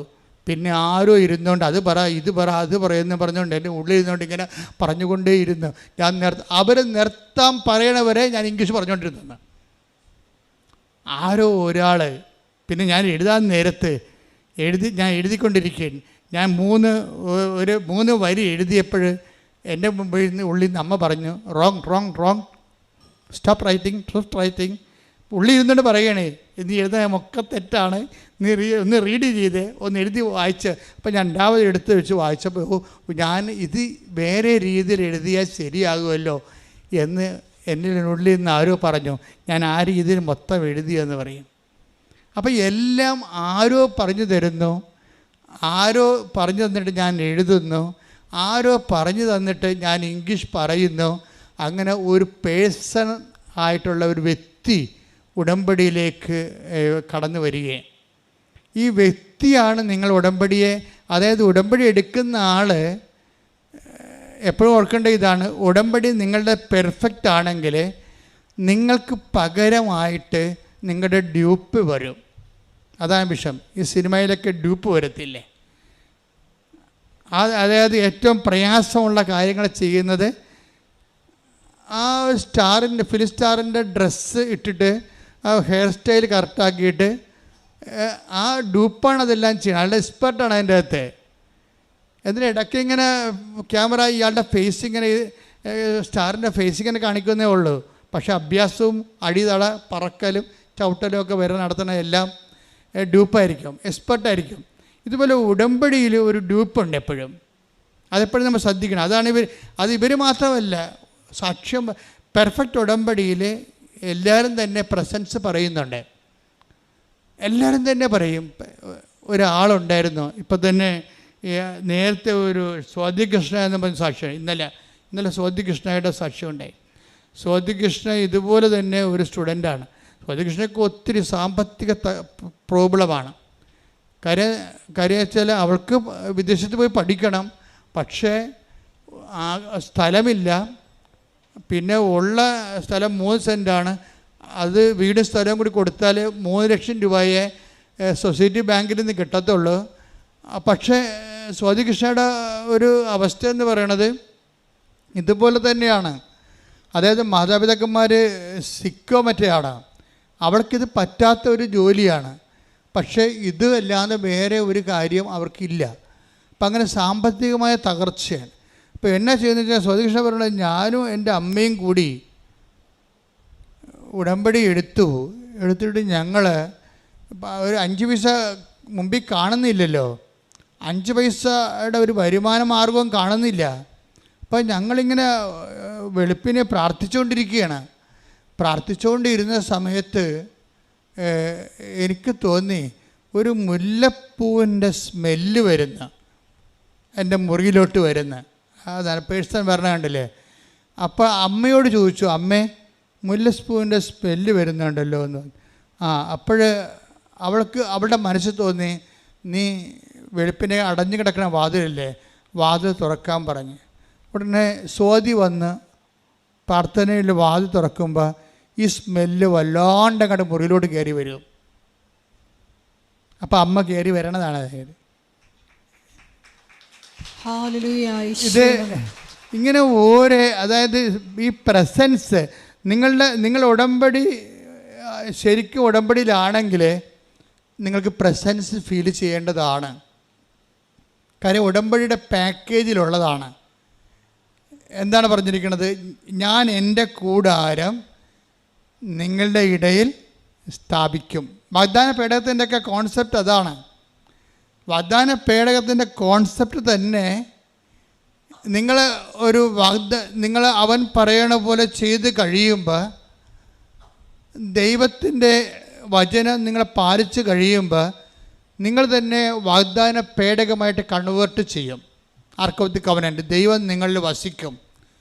ഈ ദൈവം നിങ്ങളിൽ വസിക്കുന്ന അനുസരിച്ചാണ് ഇതുപോലെ നമ്മൾക്ക് വ്യക്തികളെ കാണാൻ കഴിയണതും നമ്മൾ തന്നെ ചെല്ലുന്ന ഇടങ്ങളിൽ നമുക്ക് ഉടനെ സഹായങ്ങൾ ലഭിക്കണതും. ഇങ്ങനെ ഓരോരോ വിഷയങ്ങളും മറ്റ് പ്രാർത്ഥനാ രൂപങ്ങൾക്ക് ഇല്ലാത്ത ഏറ്റവും പ്രധാനപ്പെട്ട ഫീച്ചർ ഈ പ്രസൻസാണ്. പക്ഷെ പ്രസൻസിന് എപ്പോഴും വേണ്ടത്, ഇപ്പോൾ സ്വാതിയുടെ കുറച്ച് ഉടമ്പടി മുന്നോട്ട് പോകുമ്പോൾ സ്വാതിയുടെ അമ്മ പറയും, നിനക്ക് വിസ ഇപ്പോഴും വരണില്ലല്ലോ. വിസ വരുന്നതിന് മുമ്പ് ഒരു സംഭവം ഉണ്ടായിരുന്നു. വിസ വരുന്നതിന് മുമ്പ് സ്വാതി അത് വരാത്ത കാലത്ത് ഇവിടെ വന്ന് ഉടമ്പടി ചെയ്തിട്ടിരുന്ന് പ്രാർത്ഥിക്കുമ്പോൾ സ്വാതിയുടെ പ്രശ്നം പണമാണ്. പണം കിട്ടാനുള്ള മാർഗവും ഇല്ല, അതിനെ ചിന്തിക്കാൻ പോലുള്ള സ്വാതന്ത്ര്യമില്ല പണത്തെക്കുറിച്ച്. നമുക്ക് ഇന്നയാൾ തരും, ഇന്ന സ്ഥലത്ത് നിന്ന് ചോദിക്കാമെന്നൊക്കെ നമുക്കൊരു ഐഡിയ ഇല്ലേ? പണത്തെക്കുറിച്ച് സ്വാതിയെ സംബന്ധിച്ചിടത്തോളം കിട്ടാനുള്ള ഒരു ആശയം പോലും ഇല്ല. അതാണ് സീറോ മൈനസ് എന്ന് പറയണത്. പിന്നെ ആകെപ്പാടെയുള്ള അവലംബം എന്ന് പറയണത് അമ്മയാണ്. ഉടമ്പടി വഴി അമ്മയുമായിട്ടുള്ള റിലേഷനാണ്. ആ റിലേഷൻ അവൾ മര്യാദയ്ക്ക് കീപ്പ് ചെയ്യുന്നുണ്ട്. അപ്പം അതിങ്ങനെ കീപ്പ് ചെയ്തിട്ട് അവൾ ഒരു നിവൃത്തി ഇല്ലാതിരിക്കുന്ന സമയത്ത് അവൾ ഇവിടെ വന്നിരുന്നിട്ട് അമ്മയുടെ മുഖത്ത് നോക്കിയിട്ട് ജപമാല ചൊല്ലിക്കൊണ്ടേയിരിക്കുമ്പോൾ അവൾക്ക് ഉടനെ വേണ്ടത് 2 ലക്ഷം രൂപയാണ്. ഉടനെ അവളുടെ മടിയിലോട്ട് നോക്കുമ്പോൾ 2 രൂപയുടെ തുട്ട് കിടക്കും. ആരിട്ടെന്ന് ആർക്കും അറിയത്തില്ല. 2 രൂപയുടെ തുട്ട് മടി കിടക്കും. ഇതൊക്കെ കേൾക്കുമ്പോൾ തന്നെ രസമാണ്. എന്നുവെച്ചാൽ നമ്മൾ പറയുന്നൊരു ആംഗിളിലല്ല ഉടമ്പടി പോണത്. ഇത് ഡയറക്റ്റ് പേഴ്സൺ ടു പേഴ്സൺ ഇൻട്രാക്ഷനാണ്. അപ്പോൾ സ്വാതിക്ക് ഉടനെ മനസ്സിൽ തോന്നും, ഈ 2 രൂപ ആരാകൻ്റെ മടി കൊണ്ടുവന്ന് ഇട്ടത്. അപ്പോൾ അവൾ 2 രൂപ എടുത്തിട്ട് ടോസ് ഇടും എന്താണെന്ന് വെച്ചാൽ, എനിക്കൊരു ഗതിയും പരഗതിയും ഇല്ല, 5 പൈസ കിട്ടാനും തരവില്ല, ആരോട് ചോദിക്കുമെന്നുള്ളൊരു ഐഡിയയും ഇല്ല, ഞാനിങ്ങനെ ഒരു ബിഗ് സീറോ അല്ലേ, അമ്മേ സത്യം പറ, ഞാൻ പോകുക ഇല്ലയോ എന്നിട്ട് പറഞ്ഞിട്ട് ടോസ് ഇട്ട് കഴിഞ്ഞപ്പോൾ ഉടനെ മാതാവ് നീ പോകുമെന്ന് പറയും. അതാണ് ടോസ് വീഴും. അപ്പോൾ അതും പിടിച്ചോണ്ട് അവൾ നിന്ന് ഇറങ്ങിപ്പോയി കഴിയുമ്പോൾ ഉടനെ അവളുടെ ആൻറ്റി വിളിക്കും. ആൻറ്റി വിളിച്ചിട്ട് ഈ 2 ലക്ഷം രൂപ അവൾക്ക് ക്രമീകരിച്ച് കൊടുക്കും. അപ്പോൾ പിന്നെ ഈ പൈസ അവളുടെ കയ്യിൽ നിന്ന് കാണാതെ പോകും. അത് ഇത് ഭയങ്കര രസം. ആ സാക്ഷി ഇന്നാണ് ഇട്ടിരിക്കുന്നത്, നിങ്ങൾ നോക്കിയാൽ മതി. എങ്ങനെയാണ് വളരെ കോൺക്രീറ്റ് ടാൻജിബിളായിട്ട് നമ്മളോട് ദൈവം ഇങ്ങനെ മെറ്റീരിയലായിട്ട് ഇടപെടുന്നത്. ഉടമ്പടിയുടെ ഏറ്റവും വലിയ ഫീച്ചറിലൊന്നാണ് മെറ്റീരിയലായിട്ട് നമ്മളോട് ഇടപെടുന്നത്, മെറ്റീരിയൽ എവിഡൻസോടുകൂടി. അല്ല, ഒരു സ്പിരിച്വൽ എവിഡൻസിൻ്റെ എല്ലാം കഴിഞ്ഞിട്ട് ഒരു ഡയറക്റ്റ് കോണ്ടാക്റ്റ് മെറ്റീരിയൽ എവിഡൻസ് എന്ന രീതിയിലാണ് ഇപ്പോൾ ഉടമ്പടിയിലെ ലാസ്റ്റ് ഭാഗങ്ങളെല്ലാം സഞ്ചരിക്കുന്നത്. ദൈവം നമ്മളുടെ കൂടെ ചെയ്തുകൊണ്ടിരിക്കുന്ന വലിയ കാര്യങ്ങൾ ഓർത്തുകൊണ്ട് സ്തുതിക്കട്ടെ. ഹല്ലേലൂയ.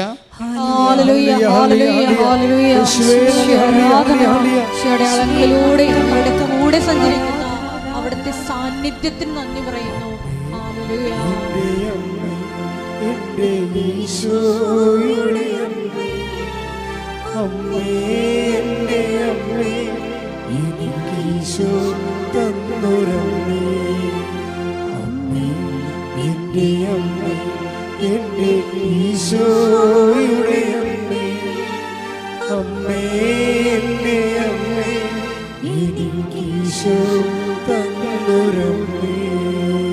പരിശുദ്ധ പരമ ദിവ്യകാരുണ്യത്തിന് ആരാധനയും സ്തുതിയും പുകഴ്ചയും ഉണ്ടായിരിക്കട്ടെ. പരിശുദ്ധ പരമ ദിവ്യകാരുണ്യത്തിന് ആരാധനയും സ്തുതിയും പുകഴ്ചയും ഉണ്ടായിരിക്കട്ടെ. പിന്നെ സ്റ്റക്കിംഗ് ഓഫ് ദി കവനന്റ് ഉണ്ട്. ഇവിടെ ഉടമ്പടി എവിടെയെങ്കിലും പോയി ഇടിച്ച് നിൽക്കാം.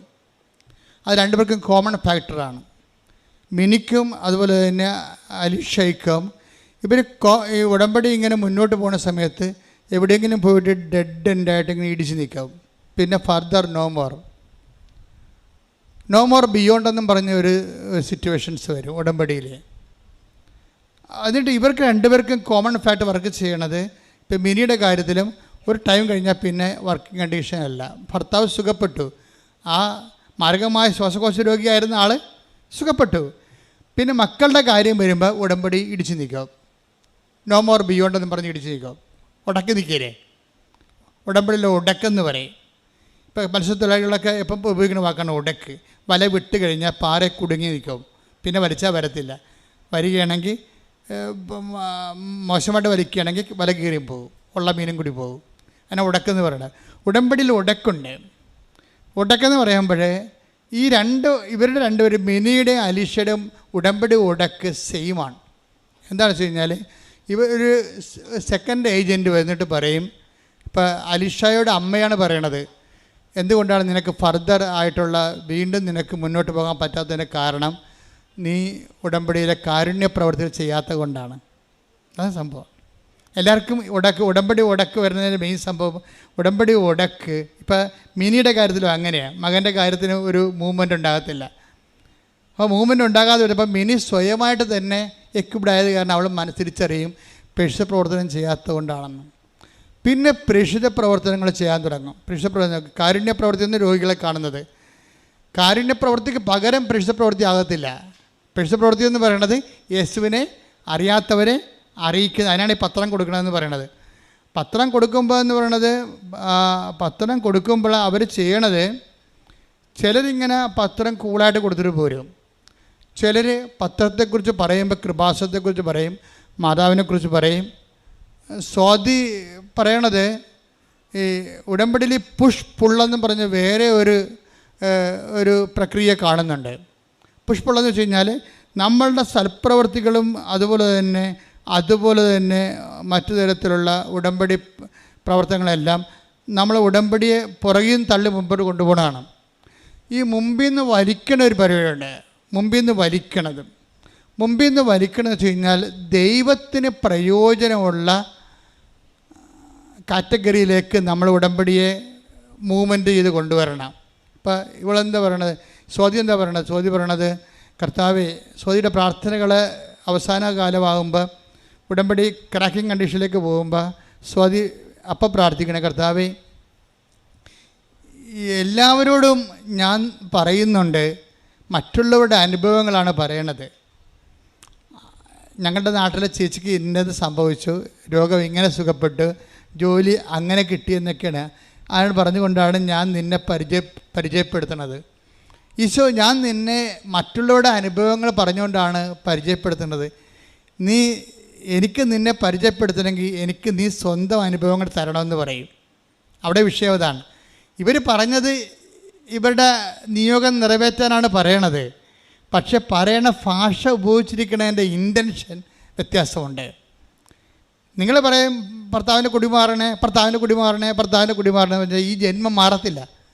കാര്യം അത് നിങ്ങൾ സെറ്റ് ചെയ്തിരിക്കുന്ന പ്രെയർ സെറ്റ് ചെയ്തിരിക്കുന്ന രീതി, അതിൻ്റെ സെൻറ്റർ പോയിൻ്റ് നിങ്ങളാണ്, ദൈവമല്ല. നിങ്ങളുടെ കുടി മാറിയിട്ട് കർത്താവിന് എന്ത് കിട്ടാനാണ്? നിങ്ങളുടെ കുടി മാറിയാൽ അത്രയും കാശ് വീട്ടിൽ കിട്ടും, അത്രയും കാശ് കൂടി നിങ്ങൾക്ക് സാരി വാങ്ങിക്കാവുന്നല്ലാതെ ദൈവത്തിന് എന്താ പ്രയോജനം? അപ്പോൾ പ്രാർത്ഥന റീഡിസൈൻ ചെയ്യണം. മനസ്സിലായില്ലേ? ഇതിൻ്റെ ഒരു എൻജിനീയറിങ്, കവനൻ്റ് എൻജിനീയറിങ് എന്ന് പറയുന്നത് ബുദ്ധിപരമായിട്ട് ചെയ്യേണ്ട പ്രാർത്ഥനയാണിത്. വെച്ചാൽ ഇപ്പോൾ സ്വാതി പറയണത് എന്താണെന്ന് വെച്ചാൽ, എനിക്ക് നിന്നെ കൺവേ ചെയ്യണം. പക്ഷേ ഇത്രയും നാൾ ഞാൻ ചെയ്തുകൊണ്ടിരുന്നത് മറ്റുള്ളവരുടെ അനുഭവങ്ങളാണ് ഞാൻ പറഞ്ഞുകൊണ്ടിരുന്നത്. പക്ഷേ ഇപ്പം ഞാൻ അങ്ങോട്ട് പറയണത് എനിക്ക് എൻ്റെ അനുഭവങ്ങൾ തരണം, അപ്പോൾ എനിക്ക് ഈസി ആയിരിക്കും. അതാണ് പുള്ളെന്ന് പറയണത്. പുഷ് മാത്രമല്ല, പുള്ളിയെ മുമ്പോട്ട്. കാര്യം ദൈവത്തിന് പ്രയോജനമുള്ള കണ്ടൻ്റ് ആകും. അപ്പോൾ സ്വാഭാവികമായിട്ട് ഇതിൻ്റെ സ്പീഡ് കൂടും, ഇതിൻ്റെ വേഗം കൂടും, ഉടമ്പടിയുടെ വേഗം കൂടും. Take the bed of food. Habakkuk 3:19 കർത്താവായ ദൈവമാണ് എൻ്റെ ബലം, കലമാൻ്റെ പാദങ്ങൾക്കെന്ന പോലെ അവിടുന്ന് എൻ്റെ പാദങ്ങൾക്ക് വേഗത നൽകി, ഉന്നതങ്ങളിൽ അവിടുന്ന് എന്നെ നടത്തുന്നു. അല്ലാതെ ഉന്നതങ്ങളിലേക്ക് അവിടെ നിന്നെ നടത്തുന്ന മേൽഗതിയിലേക്ക് നമ്മളെ നയിക്കുകയാണ്. ഈ മേൽഗതിയിലേക്ക് നമ്മളെ നയിക്കുന്നത് എങ്ങനെയാണ്? അവിടുന്ന് എൻ്റെ അവിടുന്ന് എൻ്റെ പാദങ്ങൾക്ക് വേഗത നൽകി. അപ്പം നമ്മുടെ ജീവിതയാത്രയെ സ്പീഡപ്പ് ചെയ്യുന്നത് ആരാണ്? ദൈവമാണ്, നമ്മളല്ല. നമ്മളെ ഉന്നതിയിൽ നിന്ന് ഉന്നതിയിലേക്ക് കൊണ്ടുപോകുന്നത് ആരാണ്? അവിടുന്ന് എൻ്റെ അവിടുന്ന് എൻ്റെ പാദങ്ങൾക്ക് വേഗത നൽകി. അപ്പൊ ദൈവമാണ് വേഗത നൽകണത്. അപ്പൊ ദൈവം വേഗത നൽകണമെങ്കിൽ സ്പീഡപ്പ് ചെയ്യണമെന്നുണ്ടെങ്കിൽ ദൈവത്തിന് പ്രാധാന്യമുള്ള കാര്യങ്ങളായി ഉടമ്പടി മാറണം. നമ്മൾക്ക് പ്രാധാന്യമുള്ള കാര്യങ്ങളായിട്ടാണ് നമ്മൾ ഉടമ്പടി ഇട്ടിരിക്കുന്നത്. നിയോഗങ്ങളില്ല, 6 നിയോഗങ്ങളെല്ലാം നമുക്ക് പ്രാധാന്യമുള്ളതാണ്. നമ്മൾക്ക് പ്രാധാന്യമുള്ള കാര്യങ്ങൾ എഴുതിയിടുകയും ദൈവത്തിന് പ്രാധാന്യമുള്ള കാര്യങ്ങൾ നമ്മൾ തൊട്ട് നോക്കിയിട്ടില്ല. ഇപ്പം അലീഷയുടെ ഒരു പ്രശ്നം, അലീഷയുടെ അമ്മ പറയും, നിൻ്റെ പ്രശ്നം എന്താണെന്നറിയോ, നീ ഉടമ്പടി എടുത്ത് പ്രാർത്ഥിച്ചെന്നല്ലാതെ നീ ഒരു കാരുണ്യ പ്രവർത്തിയോ ഒരു രോഗിനെ പോയി കാണുകയോ ഒരു കാരുണ്യ പ്രവർത്തികളോ ഒന്നും ചെയ്തിട്ടില്ല എന്ന് അമ്മ പറയും. അപ്പോൾ ഇവൾ ഉടനെ പറയണത്, നമുക്ക് കാശുണ്ടോ അമ്മേ ഇതൊക്കെ ചെയ്യാൻ? കാരുണ്യ പ്രവർത്തിക്ക് ചെയ്യണമെങ്കിൽ ആർക്കെങ്കിലും എന്തിനും വാങ്ങിച്ചൊക്കെ കൊടുക്കണ്ടേ രോഗികൾക്ക്? അതിന് കാശ് വേണ്ടേ? നമുക്ക് ഇവിടെ നിന്നാണ് കാശ്? കാലണയില്ലാത്തവർ എന്ത് കാരുണ്യപ്രവൃത്തി ചെയ്യാനാണെന്ന് ചോദിക്കും. പക്ഷെ ആ ചോദ്യത്തോടുകൂടി മാതാവ് ഇവൾക്ക് മനസ്സിലെ അടുത്തുള്ള ഒരു ഓൾഡ് ഏജ് ഹോം മനസ്സിൽ കാണിക്കും. ഇപ്പോൾ ഇവൾ നടന്ന് ഓൾഡ് ഏജ് ഹോമിലേക്ക് പോകും. വിസ ബ്ലോക്ക് ചെയ്തിരിക്കണമല്ല, വിസ ബ്ലോക്ക് ചെയ്ത് ഉടമ്പടി ഉടക്കായി കിടക്കുകയാണ്. പക്ഷെ അമ്മ ആ ഉടക്ക് നിവർത്താൻ വേണ്ടി പറയുകയാണ്, കാരുണ്യപ്രവൃത്തി ചെയ്യണില്ല, അതുകൊണ്ടാണ് ഉടക്കി കിടക്കണമെന്ന് പറയും. അപ്പോൾ ഇവൾക്ക് കാര്യം മനസ്സിലാവും. ഇവൾ നടന്ന് ഒരു ആതുരാലയത്തിൽ പോകും. അവൾ പറയണത് ഞാൻ ഒന്നും ചെയ്തില്ല. അവിടെ പോയി ആതുരാലയത്തിലുള്ള അപ്പച്ചന്മാരോടും അമ്മച്ചിമാരോടും ഒക്കെ വെറുതെ സംസാരിച്ചുകൊണ്ടിരുന്ന അവർക്ക് ഭയങ്കര സന്തോഷമായി. മകൾ ഇനിയും വരണമെന്ന് പറഞ്ഞു. കാര്യം ഒറ്റപ്പെടൻ്റെ അനുഭവം അവർ അനുഭവിക്കുകയാണ്. ആരും ഹൃദ്യമായി സംസാരിക്കാനില്ല. വന്നവർ വായിക്കുറെ ബിരിയാണി കൊണ്ടുവന്ന് കൊടുത്തിട്ട് ആൾക്കാർ കണ്ടതുങ്ങളൊക്കെയാണ്. ഒരു വണ്ടിക്ക് വന്ന് ഇറങ്ങും അല്ലേ? ആരാധനാലയത്തൊക്കെ ചെയ്യണം. അങ്ങനെ അല്ല, ഈ ഓർഫ്ലൈനിലൊക്കെ പോകുമ്പോൾ എന്ത് ചെയ്യണം, എവിടെയും കല്യാണം കഴിച്ച് ബാക്കി വന്നെ കുറേ ബിരിയാണിയും കൊണ്ട് ഒരു ടെമ്പോയിൽ ചെല്ലും. കുറേ അവന്മാർ പകുതി കുടിച്ച് കാണും, പകുതി കുടിക്കാത്തവന്മാരുണ്ട്, മദ്യപാനികളുണ്ടാകും. ഇങ്ങനെ കുറേ ആഭാസന്മാരുടെ ഒരു ക്രിയപോക്ക്. ബാക്കി ചോറ് വെട്ടിമൂടുന്നതിന് പകരം അനാഥാലയത്തെ കൊണ്ട് വെട്ടിമൂടും, എന്നാൽ അവർക്ക് കൊണ്ടേ കൊടുക്കും. അപ്പോൾ അവരെ അങ്ങനെയല്ല, അവരോടൊരു വാക്ക് സംസാരിക്കുകയോ അതൊന്നും പ്രേക്ഷിത പ്രവർത്തനമല്ല. ഈ സംഭവം നമുക്ക് വേണമെങ്കിൽ എങ്ങനെയും ചെയ്തു വെക്കാം, എങ്ങനെയും ചെയ്ത് വെക്കണമല്ല പ്രശ്നം. അതിൻ്റെ പിന്നിലുള്ള എല്ലാം വേണ്ടത് പരിശുദ്ധാത്മാവിൻ്റെ ഫലങ്ങളാണ് വേണ്ടത്. ഉടമ്പടിയിൽ നമുക്ക് ഉപവിപ്രവർത്തനങ്ങൾ ചെയ്യുമ്പോൾ ആ ഉപവിപ്രവർത്തനങ്ങൾ ചെയ്യുന്നതിൻ്റെ പിന്നിൽ അതിൻ്റെ ചേതോ വികാരം, ചൈതന്യവത്തായ ആ ഉപവിപ്രവർത്തനത്തിൻ്റെ ചൈതന്യം പരിശുദ്ധാത്മാവിൻ്റെ ഫലങ്ങളായിരിക്കണം. പരിശുദ്ധാത്മാവിൻ്റെ ഫലങ്ങൾ എങ്ങനെ? പരിശുദ്ധാത്മാവിൻ്റെ ഫലങ്ങളില്ലാതെ കല്യാണത്തിന് കുറേ ബിരിയാണി ബാക്കി വന്ന് കുറേ അണ്ണന്മാർ അതിൻ്റെ സ്മോൾ എടുത്തിട്ട് അവിടെ അനാഥാലയത്തിൽ കൊണ്ടുപോയി ഡംപ് ചെയ്ത് ഈ ചെലവും കണ്ട് ഇറക്കി വെച്ച് ഞങ്ങൾക്ക് പോകണമെന്ന് പറയും. ഇതല്ലേ പറയണത്? ഇതൊന്നും പ്രേക്ഷിത പ്രവർത്തനങ്ങളല്ല. അതൊരു ആധ്യാത്മിക കുറ്റകൃത്യമാണ് ശരിക്കും പറഞ്ഞാൽ. കാരണം ആധ്യാത്മികമായിട്ടുള്ള ആൾക്കാർ, ദൈവത്തിന് വേണ്ടി ചെയ്തുകൊണ്ടിരിക്കുന്ന ആൾക്കാർ ചെയ്യുന്നതിൻ്റെ പരമ്പരാഗതമായ ഈ പ്രവർത്തനങ്ങളെ ഇന്ന് വോട്ട് പിടിക്കാനും പാർട്ടി വളർത്താനും വേണ്ടി ആൾക്കാർ പൊതിച്ചോറ് കൊടുക്കുന്ന കാലമാണിത്. അതല്ല സഭയുടെ ലക്ഷ്യം. സഭയ്ക്ക് ഇതിനൊരു ലക്ഷ്യമുണ്ട്. എന്താ ലക്ഷ്യം? അത് പരിശുദ്ധാത്മാവിൻ്റെ ഫലങ്ങളുള്ളവരാണ്. ആ പരിശുദ്ധാത്മാവിൻ്റെ ദൈവമഹത്വത്തിന് വേണ്ടി ചെയ്ത മനുഷ്യനോടുള്ള ജീവനോടുള്ള ബഹുമാനത്തിൻ്റെ കാരുണ്യപ്രവൃത്തിയും കരുതലും ചേർത്ത് പിടിക്കലുമാണത്. ആ ചേർത്ത് പിടിക്കൽ സംഭവിക്കുന്നത് ആധ്യാത്മികമായ ദൈവികമായ ലക്ഷ്യത്തോടു കൂടിയാണ്. ആ പ്രവർത്തനമാണ് ഉടമ്പടി നിങ്ങൾ ചെയ്യേണ്ടത്. പ്രാർത്ഥിക്കുക, കർത്താവായ ദൈവമേ, കർത്താവായ ദൈവമേ, എന്റെ കാരുണ്യ പ്രവൃത്തികളിലെ പരിശുദ്ധാത്മാവിന്റെ ഫലമായ ദൈവസ്നേഹത്തോടെ ചെയ്യുവാൻ എന്നെ സഹായിക്കണമേ. അപ്പൊ അവള് അലീഷ ചെയ്ത അതാണ്. അലീഷ ചെയ്തത് അവിടെ പോയി അവരോട് സംസാരിച്ചുകൊണ്ടിരുന്നു. എല്ലാവരോടും ഓരോരുത്തരോടും മാറി മാറി സംസാരിച്ചു. എന്നിട്ട് അവൾക്ക് പോരുമ്പോൾ ഷീ വാസ് ജസ്റ്റ് കണ്ടൻറ്റ്. എന്ന് വെച്ചാൽ അവൾ പറയുന്നത്, എൻ്റെ ജീവിതത്തിൽ എനിക്ക് അഭവമായ ഒരു ആന്തരികമായ ശക്തി തോന്നി. അത് ഈ മിനിയും അത് തന്നെ പറയുന്നുണ്ടാണ്. ഞങ്ങൾ ഓരോരുത്തർക്കും പത്രം കൊടുക്കും. ഞങ്ങൾ പത്രം കൊടുത്തിട്ട് അവരോട് ചോദിക്കും, നിങ്ങൾ കൃപാസനത്തെക്കുറിച്ച് കേട്ടിട്ടുണ്ടോ? അവർ പറയും, ഞങ്ങൾ കേട്ടിട്ടുണ്ട്. എന്നാൽ പിന്നെ അത്ഭുതങ്ങൾ വായിക്കണം, ഈ ആഴ്ച നടന്ന കാര്യമാണ്, നിങ്ങൾ കൃപാസനത്തിൽ പോയിട്ടുണ്ടോ? അവർ പറഞ്ഞു പോയിട്ടില്ല. പോകേണ്ട സ്ഥലമാണ്, അമ്മ നിങ്ങളെ കാത്തിരിക്കുന്നുണ്ട്. ഇങ്ങനെയൊക്കെ മിനി ആൾക്കാരോട് പറയും. അതാണ് പ്രേക്ഷിത പ്രവർത്തനം, ദൈവസേവകം എന്ന് പറയുന്നത്. അല്ലാതെ പത്രം കൊണ്ട് വലിച്ചെറിഞ്ഞാൽ പോകുകയില്ല. ആരുടെങ്കിലും മോന്തക്കിട്ട് ചാണ്ടിയിട്ട് അടുത്ത ഇനി 4 കൂടി ഉണ്ടെന്ന് പറഞ്ഞ് നടക്കണല്ലേ. ഇങ്ങനെയുള്ള ആൾക്കാരെ ഉടമ്പടി എടുത്തിരിക്കണത് വെളുക്കാൻ ചെക്കണ പാണ്ടാകാൻ സാധ്യതയുണ്ട്. അപ്പം എന്നിട്ട് ഈ ഇപ്പം മിനി അലിഷയുമാണല്ലോ, 2 പേരാണല്ലോ ഇവിടെ മോഡലായിട്ട് എടുത്തിരിക്കണത്. ഈ മിനി പറയണ ഒരു കാര്യമുണ്ട്. അതായത് ഞങ്ങളുടെ അനുഭവങ്ങൾ കർത്താവിനെ അറിയാത്തവരോട് പറയും, ഞങ്ങൾ എങ്ങനെയാണ് രക്ഷപ്പെട്ടതെന്ന് പറയും. എന്നിട്ട് കർത്താവിനെക്കുറിച്ച് അവരോട് സംസാരിക്കും. തിരിച്ചു പോരുമ്പോൾ എന്തെന്നില്ലാത്ത ആന്തരിക ആഹ്ലാദമാണ് മനസ്സിൽ. അതാണ് കണ്ടൻ്റ് എന്ന് പറയുന്നത്. അത് അലീഷയ്ക്കും വരുന്നുണ്ട്. ഈ ഓൾഡ് ഏജ് ഹോമിൽ പോയി അപ്പച്ചന്മാരോടും അമ്മച്ചിമാരോടും രാവിലെ മുതൽ വൈകുന്നേരം വരെ ഇങ്ങനെ സംസാരിച്ചുകൊണ്ടിരിക്കുമ്പോൾ അവർ ചിരിക്കുന്നുണ്ട്, അവർ സംസാരിക്കുന്നുണ്ട്. അവരുടെ ഏറ്റവും വലിയ ദാരിദ്ര്യം സംസാരിക്കാനും കേൾക്കാനും പറയാനും ആരും ഇല്ലാത്തതാണെന്ന് മനസ്സിലാക്കുമ്പോൾ അരീക്ഷ പറയും, കാശെന്തിനാ കാരുണ്യ പ്രവർത്തിക്ക്.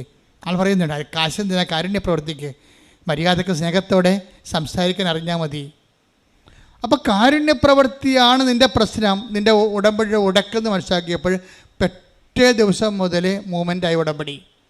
നിങ്ങളുടെ ഉടമ്പടി ഉടക്കി കിടക്കുന്നുണ്ടെങ്കിൽ അതിൻ്റെ ഉത്തരവാദി നിങ്ങൾ മാത്രമാണ്.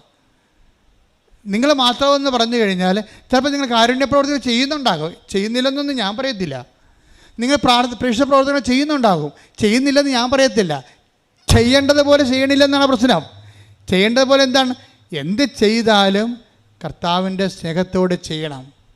എന്ത് ചെയ്താലും take the bed of God. എന്ത് ചെയ്താലും 1 കൊരിന്തോസ് 16:14 1 കൊരിന്തോസ് 16:14 നിങ്ങളുടെ സകല കാര്യങ്ങളും സ്നേഹത്തോടെ നിർവഹിക്കുവിൻ. പ്രൈസ് ദി ലോർഡ് എന്ന് പറഞ്ഞാൽ നിങ്ങളുടെ സകല കാര്യങ്ങളും സ്നേഹത്തോടെ നിർവഹിക്കുവിൻ.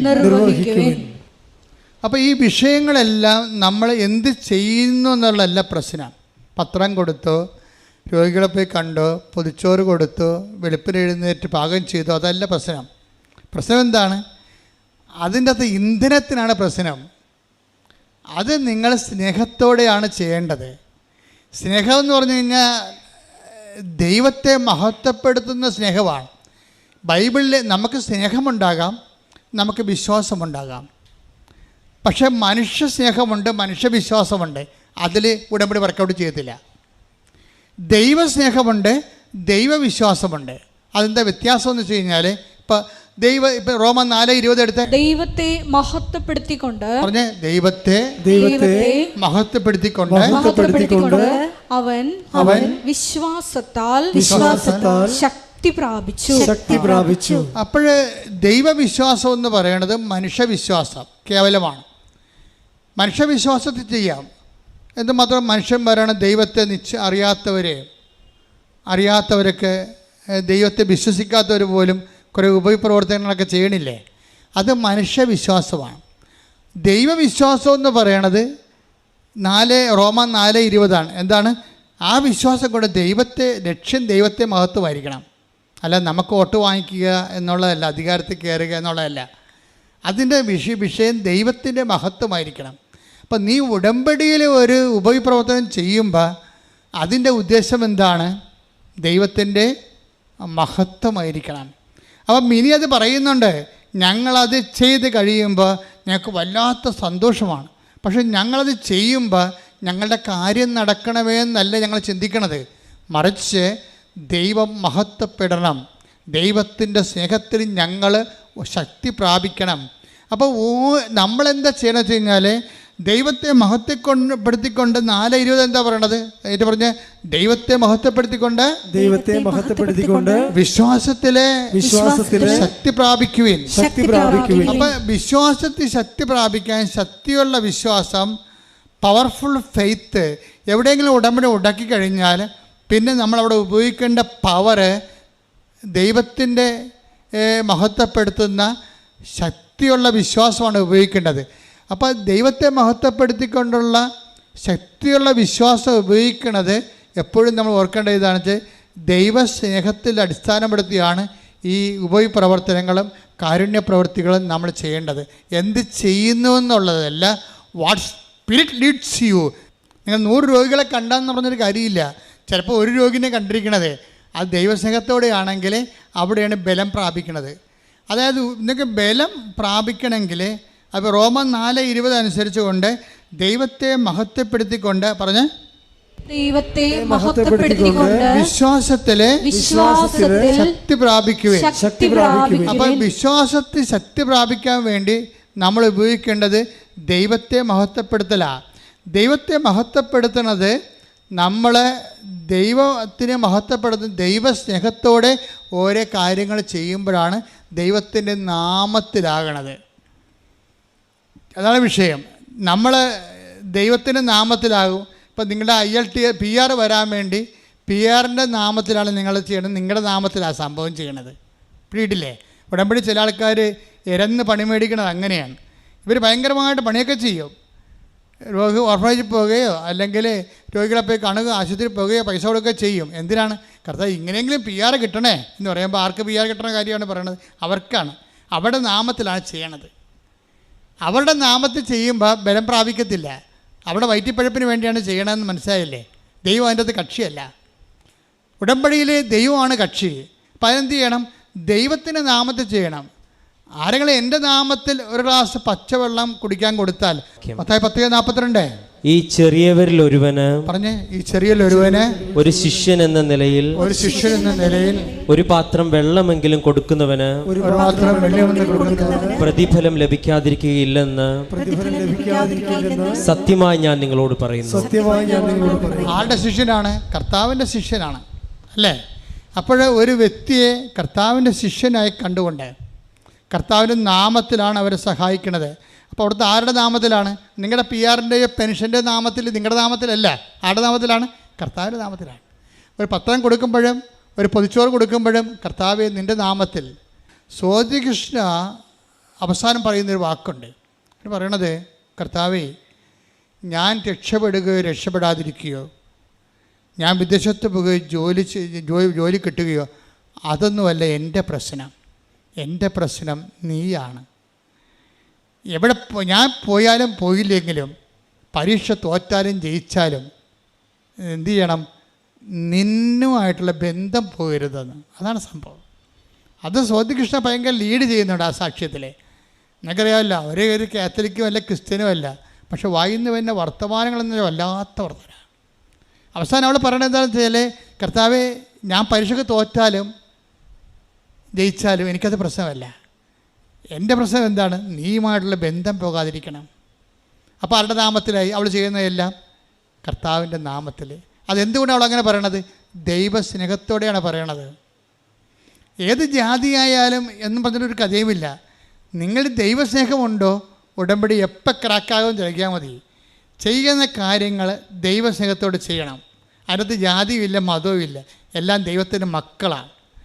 എപ്പോഴാണ് നീ ദൈവത്തിനോട് സ്നേഹം തോന്നുകയും ക്രിസ്തുവിൻ്റെ നാമത്തിൽ നീ ജീവിക്കുകയും ചെയ്യണത്, അപ്പോൾ ദൈവത്തിൻ്റെ മക്കൾ മാത്രമല്ല, മക്കളിന് പകരം എന്താണ് ഈശോ പറഞ്ഞത്?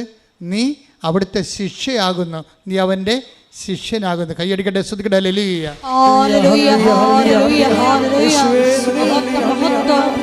എല്ലാ കാര്യങ്ങളും ദൈവസ്നേഹത്തോടെ നിർവഹിക്കുവാൻ ഈ ആരാധനയിലൂടെ ഞങ്ങളെ അഭിഷേകം ചെയ്യാം. ആരാധന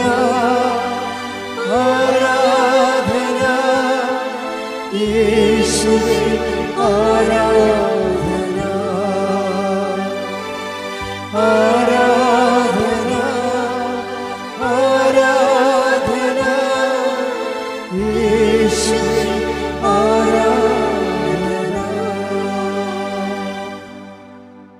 ഇതിന് നോഹൗ എന്ന് പറയുന്ന ജ്ഞാനസൂത്രം, അത് ഇപ്പം മനസ്സിലായില്ലേ? ലളിതമാണ്, സിമ്പിളല്ലേ? അത് സിമ്പിളാണത്. ചെയ്യണ കാര്യങ്ങൾ ദൈവസ്നേഹത്തോടെ ചെയ്യണം. ഈ ദൈവസ്നേഹത്തോടെ നിങ്ങൾ ചെയ്യുമ്പോൾ എന്താണ് നമുക്ക് മനസ്സിലാകണത്?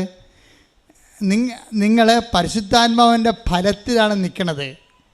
അതാണ് ബലം, ഫലമാണ് ബലം.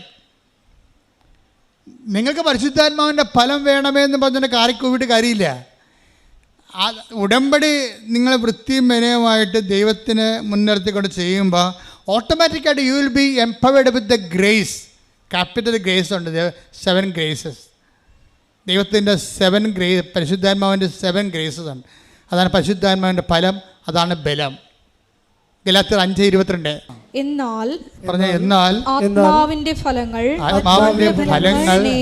സ്നേഹം, ആനന്ദം, സമാധാനം, ക്ഷമ, ദയ, നന്മ, വിശ്വസ്തത, സൗമ്യത, ആത്മസംയമനം ഇവയാണ്. അതായത് ഇതിൻ്റെ പറയുന്ന സൗമ്യതയും ആത്മസംയമനവും ഒക്കെ സ്നേഹത്തിൻ്റെ ചേരുവകളാണ്. സ്നേഹം ഒരു വ്യക്തികളിലേക്ക് വരുമ്പോൾ ഓട്ടോമാറ്റിക് ഉണ്ടാകുന്ന പെരുമാറ്റങ്ങളും ആണ് ഈ സൗമ്യതയൊക്കെ വരണത്. ഇപ്പോൾ സ്നേഹം എന്താണ്? ഇപ്പോൾ സൗമ്യത എന്ന് പറഞ്ഞാൽ എന്താ? അത് ക്ഷമിക്കുന്ന സ്നേഹമാണ്. ക്ഷമിക്കുന്ന സ്നേഹത്തിൻ്റെ ക്ഷമ എന്താ? അത് സഹിക്കുന്ന സ്നേഹമാണ്. എല്ലാം കണ്ടൻറ്റ് വൈസ് ഒന്നാണ്, കണ്ടൻറ്റ് വൈസ് ഒന്നാണ് ശരിക്കും പറഞ്ഞാൽ. പൗലോസ് അപ്പോസ്തലൻ അങ്ങോട്ട് പരത്തി പറഞ്ഞിരിക്കുകയാണ് സംഭവം. ഇത് 7 ക്യാപിറ്റൽ ഗ്രേസസ് ആണ്. എന്തൊക്കെയാണ്? സ്നേഹം, പിന്നെ എന്താണ്? ആനന്ദം, ജോയ്, സമാധാനം, ക്ഷമ, ദയ, നന്മ, വിശ്വസ്തത. ഇത്രയാണ് സംഭവം. ഈ 7 ഫലങ്ങളെ നമ്മൾ ഉടമ്പടിക്കാലത്ത് ക്രിയേറ്റ് ചെയ്ത് വരണം. എന്തൊക്കെയാണത്? ഒന്ന് നോക്കിയേ. സ്നേഹം, ആനന്ദം, സമാധാനം, വായിച്ചോളൂ. ക്ഷമ, ദയ, നന്മ, വിശ്വസ്തത. അപ്പം ഈ 7 ഫലങ്ങൾ വരുന്നതിന് മുമ്പ് വേറെ ഒരു സംഭവം അവിടെ നടക്കണം. വെറുതെ 7 ഫലങ്ങൾ ഉണ്ടാകത്തില്ല. 7 ഫലങ്ങൾ. ഇപ്പോൾ ഒരു ചെടിയിൽ നമ്മളൊരു ചെടി നടാൻ പോവുകയാണ്. ചെടി നടുമ്പോൾ നമ്മൾ എന്താ ചെയ്യണം? ആദ്യം തന്നെ ഇപ്പോൾ ഒന്നും വേണ്ട, ഒരു ചാലിൽ ചെമ്മീൻ കൃഷി തുടങ്ങാൻ പോവുകയാണ് എന്ന് വിചാരിച്ചോ. ചെമ്മീൻ കൃഷി തുടങ്ങിയാലും ചെടി നട്ടാലും ആദ്യം ചെയ്യണത് എന്താണ്? ആദ്യം ആ കെടുവളമൊക്കെ മാറ്റും, അല്ലേ? പഴയ മണ്ണൊക്കെ മാറ്റും. പിന്നെ എന്ത് ചെയ്യും? പിന്നെ അടിവളം ഇട്ട് കൊടുക്കും. പിന്നെ എന്ത് ചെയ്യും? അതുപോലെ തന്നെ ചെമ്മീൻ കൃഷിക്കാരാണെങ്കിൽ വെള്ളത്തിൻ്റെ pH നോക്കും. pH കറക്റ്റ് ചെയ്യാൻ കുമ്മായി വിടും. അതിനുശേഷം പിന്നെ എന്ത് ചെയ്യും? വെള്ളം കൊണ്ട് ടെസ്റ്റ് ചെയ്തിട്ട് അതിനകത്ത് വേറെ വല്ല ജീവികൾ, അതുപോലെ തന്നെ ഇനി ഇത് കൂടാതെ ചെമ്മീനെ തിന്നുന്ന ആമകളുണ്ട്, അല്ലെങ്കിൽ ഞണ്ടുണ്ടെങ്കിൽ അതിനൊക്കെ ആദ്യം കരക്ക് പിടിച്ച് കയറ്റും. എല്ലാത്തിനും വെള്ളം അരിച്ചേർക്കും. എന്തിനാണ് ചെമ്മീൻ ഇടണം? അല്ലെങ്കിൽ ആമ അടിച്ച് കളയും എല്ലാത്തിനും, അല്ലെങ്കിൽ ഞണ്ട് തിന്ന് കളയും. ഇതുപോലെ നമ്മുടെ ഈ ആത്മാവിൻ്റെ ഫലങ്ങൾക്ക് മുമ്പ് വേറെ ചില പ്രശ്നങ്ങളുണ്ട്. അതവിടെ അത്ര ആമയും ഞണ്ടും വേറെ ഉണ്ട്. അത് മാറ്റിയാൽ മാത്രമേ ആത്മാവിൻ്റെ ബലങ്ങളെ പ്രവർത്തിക്കത്തുള്ളൂ. അതെന്തൊക്കെയാണ്? അതും 7 ഉണ്ട്. അതേതാണ്? അത് മത്തായി 15:19 എടുത്തേ. ദുശ്ചിന്തകൾ, ഒന്ന് പറഞ്ഞ ദുശ്ചിന്തകൾ, കൊലപാതകം, പരസംഗം, വ്യഭിചാരം, മോഷണം, കള്ളസാക്ഷ്യം, പരദൂഷണം എന്നിവയെല്ലാം ഹൃദയത്തിൽ നിന്നാണ് പുറപ്പെടുന്നത്. അപ്പൊ ഒന്നിനു വായിക്കാം. ഹൃദയത്തിൽ ഈ ഞണ്ടും ആമയൊക്കെ ഉണ്ടെന്ന് നോക്കുകയാണ് കേട്ടാ. എന്തൊക്കെയാണ്? ദുശ്ചിന്തകൾ, കൊലപാതകം, പരസംഗം, വ്യഭിചാരം, മോഷണം.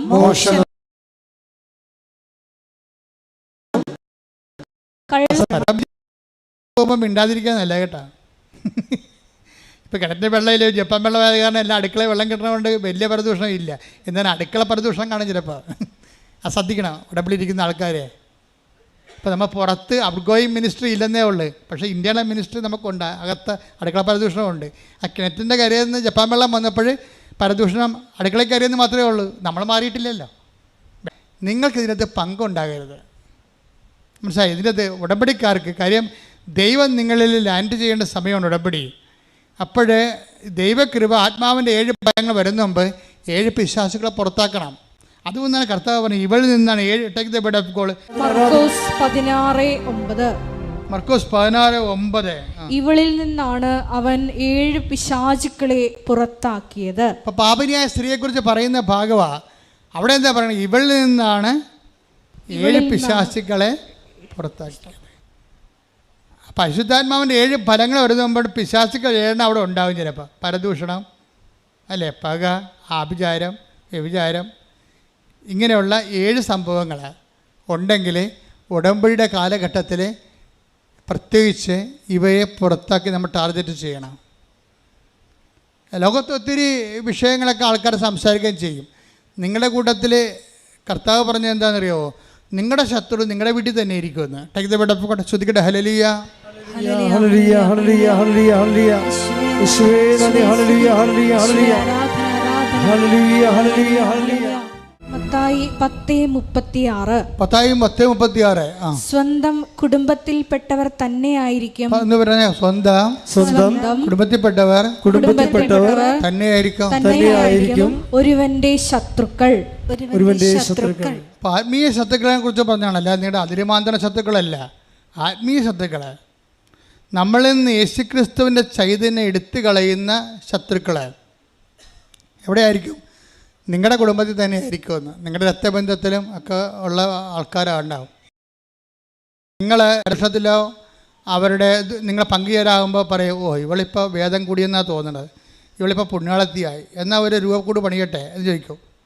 അതാ സംഭവം. നമ്മളോട് മുഖത്ത് നോക്കി, ഓ ഇനിയിപ്പോൾ രൂപക്കൂട് പണിയേണ്ടി വരും. അപ്പോൾ നീയല്ലേ പ്രാർത്ഥനക്കാർ, നീ പറ, എന്താ കേൾക്കാവില്ല നമുക്ക്. എന്തെങ്കിലും കൊണ്ടേ കുടുക്കിൽ അകറ്റും പറയും, നീയല്ലേ ഇവിടുത്തെ പ്രാർത്ഥനക്കാരത്തി, നീ പറയുമെന്ന് പറയും. അപ്പോൾ അങ്ങനെയുള്ള പെരിച്ചാഴികളെ നിങ്ങൾ തിരിച്ചറിയണം. അതാണ് ഈശോ പറഞ്ഞത്, നിങ്ങൾ ആധ്യാത്മികമായിട്ട് തകർക്കണതോ അല്ലെങ്കിൽ നിങ്ങളെ ഒതുക്കണതോ ആയിട്ടുള്ള ശത്രുക്കളെ നിങ്ങളുടെ കുടുംബത്തിൽ തന്നെയായിരിക്കും, നമ്മുടെ ഓൺ ഫാമിലി തന്നെ ആയിരിക്കാം. ചിലപ്പോൾ നമ്മുടെ അപ്പനായിരിക്കാം, അമ്മയായിരിക്കാം, ഭർത്താവായിരിക്കാം, മക്കളായിരിക്കാം, ഭാര്യയായിരിക്കാം, ആരും ആയിക്കോട്ടെ. ആർക്കും ഏത് സമയത്തും ദൈവത്തെ അറിയാത്തത് കൊണ്ട് തെറ്റ് സംഭവിക്കാൻ സാധ്യതയുള്ളതാണ്. ദൈവത്തെ മനുഷ്യൻ്റെ തെറ്റുകൾ വചനം പറയണത്, മനുഷ്യൻ്റെ തെറ്റുകളുടെ ഉറവിടം എന്താണ്? മത്തായിയുടെ 22:29 എടുത്തേ. യേശു മറുപടി പറഞ്ഞു, വിശുദ്ധ ലിഖിതങ്ങളോ ദൈവത്തിന്റെ ശക്തിയോ മനസ്സിലാക്കാത്തതിനാൽ നിങ്ങൾക്ക് തെറ്റുപറ്റിയിരിക്കുന്നു. അപ്പൊ അതെ, ഒന്ന് ഇത് മനസ്സിലാക്കാത്ത ആൾക്കാർ, അതാണ് വിശുദ്ധ വചനമോ. വിശുദ്ധ വചനം മനസ്സിലാക്കണമെങ്കിൽ പിന്നെ എന്ത് ചെയ്യണം? ഒരു മനുഷ്യനെ വിശുദ്ധ വചനം മനസ്സിലാക്കണമെങ്കിൽ ഗ്രീക്ക് പഠിച്ചെന്ന് പറഞ്ഞിട്ട് കാര്യമില്ല, ഹെർമറ്റിക്സ് പഠിച്ചെന്ന് പറഞ്ഞിട്ട് കാര്യമില്ല. പിന്നെ എന്താ പഠിക്കേണ്ടത്? ദൈവത്തിൻ്റെ ശക്തി. വിശുദ്ധ വചനങ്ങൾ പഠിക്കേണ്ടത് ദൈവത്തിൻ്റെ ശക്തിയെക്കുറിച്ച് അറിയാവുന്നവരാണ് വിശുദ്ധ വചനങ്ങൾ പഠിച്ചു എന്ന് പറയണത്. അപ്പോൾ വിശുദ്ധ ലിഖിതങ്ങൾ എങ്ങനെ മനസ്സിലാക്കണം? വിശുദ്ധ ലിഖിതങ്ങളുടെ ഗ്രാമർ മനസ്സിലാക്കിയിട്ട് കാര്യമില്ല, അതിൻ്റെ ഭാഷയുടെ മൂലശാസ്ത്രം മനസ്സിലാക്കിയിട്ട് കാര്യമില്ല. വിശുദ്ധ ലിഖിതങ്ങൾ മനസ്സിലാക്കുന്നത് ദൈവത്തിൻ്റെ ശക്തി മനസ്സിലാക്കാൻ വേണ്ടിയാണ്. ദൈവത്തിൻ്റെ ശക്തിയുടേതാണ് അടയാളങ്ങൾ വരണത്. അപ്പം അടയാളങ്ങളെല്ലാം ദൈവത്തിൻ്റെ ശക്തിയുടെ പ്രകടനങ്ങളാണ്. വിശുദ്ധ ഗ്രന്ഥം അറിയുന്നത് ദൈവത്തിൻ്റെ ശക്തി അറിയാൻ വേണ്ടിയാണ്. ബൈബിളിൽ എല്ലായിടത്തും ശക്തി എന്നാണ് പറയണത്. ക്രിസ്തു ആയാലും പിതാവായ ദൈവമായാലും പരിശുദ്ധാത്മാവായാലും എല്ലാം ശക്തിയുടെ സത്താവിശേഷങ്ങളാണ്. സാരൂപ്യത്തിൽ അവരൊരു വ്യക്തിയാണ്, സത്തയിൽ അവരൊരു ശക്തിയാണ് ശരിക്കും. അതുകൊണ്ടാണ് ദൈവത്തിൻ്റെ ജ്ഞാനവും ദൈവത്തിൻ്റെ ശക്തിയുമായ യേശു ക്രിസ്തു എന്ന് Colossians 1:24 പറയും. അതേസമയം തന്നെ അതിൻ്റെ ശക്തി നിന്നെ പ്രവർത്തിക്കുമെന്ന് മറിയത്തോടും മാലാഖ പറയണത് പരിശുദ്ധനെക്കുറിച്ചാണ്. ലൂക്കാ 1:35. അതുപോലെ തന്നെ മനുഷ്യപുത്രനെ ശക്തിയുടെ വലതുവശത്ത് ഉപവിഷ്ടനാകും എന്ന് ശിഷ്യന്മാരുടെ ഈശോ പറയണത് പിതാവായ ദൈവത്തെക്കുറിച്ചാണ്. അതുപോലെ തന്നെ അത് മത്തായി 26 അപ്പം ദൈവത്തിൻ്റെ ശക്തി. ഇപ്പം നിങ്ങൾ ഓരോരോ സമയത്ത് നിങ്ങൾക്ക് ലഭിക്കുന്ന ഈ ശക്തിയെയാണ് ദൈവമഹത്വത്തിന് വേണ്ടി പ്രവർത്തിച്ചുകൊണ്ട് നമ്മൾ ഡൗൺലോഡ് ചെയ്തിട്ട് നമ്മുടെ ഉടമ്പടി ഉടക്കുകൾക്ക് നേരെ ഇതിനെ റിലീസ് ചെയ്യിക്കുന്നത്. അപ്പം അതെപ്പോഴും നമ്മൾ ഉടമ്പടിയിൽ വചനം വായിക്കുമ്പോഴും വചനം ചെയ്യുമ്പോഴും അവൻ പറയണ പോലെ ചെയ്യുമ്പോഴും ചെയ്തുകൊണ്ട് സുവിശേഷം പ്രഘോഷിക്കുമ്പോഴും ചെയ്തുകൊണ്ട് വിശ്വാസം കൈമാറുമ്പോഴും ചെയ്തുകൊണ്ട് ഉപയോഗി പ്രവർത്തനം നടത്തുമ്പോഴും ഒക്കെ ഫലത്തിൽ നമ്മൾ ബലം പ്രാപിക്കുകയാണ് ചെയ്യണത്. അപ്പോൾ എവിടെയെങ്കിലും ഉടക്കി നിൽക്കുകയാണ് ഉടമ്പടിയെങ്കിൽ അതിൻ്റെ അർത്ഥം ബലം പ്രാപിക്കൂ, നീ ബലം പ്രാപിക്കൂ എന്നതിൻ്റെ അർത്ഥം. ദൈവസ്നേഹത്തെ ബലം പ്രാപിക്കണം, ദൈവ വിശ്വാസത്തെ ബലം പ്രാപിക്കണം. ബലം പ്രാപിക്കാൻ വേണ്ടി പുതിയ പുതിയ കാര്യങ്ങളിലേക്ക് ദൈവം നിന്നെ വഴി നടത്തുകയും ചെയ്യും. അല്ല ചില ആൾക്കാർക്ക് സംഭവിക്കണം ഉടമ്പടി അത് ബേസ്മെൻറ്റിൽ തന്നെ ഇപ്പോൾ 10,000-ത്തോളത്തിലധികം മനുഷ്യർ ഇത് എക്സിക്യൂട്ട് ചെയ്ത് ഇറ്റ് ഈസ് എ പ്രൂവൺ ഫാക്റ്റാണ്, ഓൾറെഡി തെളിയിക്കപ്പെട്ട ഒരു സത്യമാണ്. അപ്പോൾ പിന്നെ നിങ്ങളുടെ ജീവിതത്തിൽ ആ ഉടമ്പടി വർക്കിംഗ് കണ്ടീഷൻ വേണ്ടതുപോലെ ആകുന്നില്ലെങ്കിൽ അതിൻ്റെ അർത്ഥം ഉടമ്പടി നിങ്ങൾ വേണ്ട വിധത്തിൽ എക്സിക്യൂട്ട് ചെയ്യുന്നില്ല എന്നുള്ളതാണ്. ഉടമ്പടി വേണ്ട വിധത്തിൽ എങ്ങനെ എക്സിക്യൂട്ട് ചെയ്യണമെന്നാണ് അച്ഛൻ ഇപ്പോൾ നിങ്ങളെ പറഞ്ഞു തന്നുകൊണ്ടിരിക്കുന്നത്. ശ്രുതികട്ടെ ഹല്ലേലൂയ ഹല്ലേലൂയ ഹല്ലേലൂയ ഹല്ലേലൂയ ഹല്ലേലൂയ. യേശുവേ നന്ദി. ഹല്ലേലൂയ ഹല്ലേലൂയ ഹല്ലേലൂയ ഹല്ലേലൂയ ഹല്ലേലൂയ ഹല്ലേലൂയ. പ്രഭാഷകൻ 36:6. പ്രഭാഷകൻ 36:6. അടയാളങ്ങളും അത്ഭുതങ്ങളും വീണ്ടും പ്രവർത്തിച്ച് പറഞ്ഞ അടയാളങ്ങളും അത്ഭുതങ്ങളും വീണ്ടും പ്രവർത്തിച്ച് അങ്ങയുടെ കരബലം പ്രകടമാക്കണമേ. അതാണ് വിഷയം. അതാണ് ഈ നമ്മുടെ നേരത്തെ പറഞ്ഞ മത്തായി 22-29 ദൈവത്തിൻ്റെ വചനത്തിൻ്റെ ശക്തിയും അറിയാതെ കൊണ്ട് തെറ്റ് സംഭവിക്കണത്. അപ്പോൾ എപ്പോഴും തെറ്റ് സംഭവിക്കുന്നതിൻ്റെ പിന്നിലുള്ളത് ശക്തിയെക്കുറിച്ച് നമുക്കൊരു തിട്ടമില്ലാത്തത് കൊണ്ടാണ്. ദൈവം എപ്പോഴും അടയാളങ്ങളും വീണ്ടും വീണ്ടും കാണിക്കാൻ തയ്യാറാണ്. അതുകൊണ്ടാണ് പ്രഭാഷകൻ അങ്ങനെ പ്രാർത്ഥിക്കുന്നത്. എന്താണ്? അങ്ങയുടെ അടയാളങ്ങളും അത്ഭുതങ്ങളും വീണ്ടും പ്രവർത്തിച്ച്. അപ്പോൾ വീണ്ടും വീണ്ടും അടയാളം പ്രവർത്തിക്കാൻ ദൈവം തയ്യാറാണ്. അതുകൊണ്ട് തന്നെയാണ് ദൈവം സമാന്തര ഇടപാടുകൾ ഉണ്ടാക്കുന്നത്. എന്താണ്? തൻ്റെ ശക്തി പ്രകടിപ്പിക്കാൻ പറ്റുന്ന രീതിയിലുള്ള പുതിയ സംവിധാനങ്ങളിലേക്ക് ദൈവം പോകുന്നതിൻ്റെ കാരണം എന്താണ്?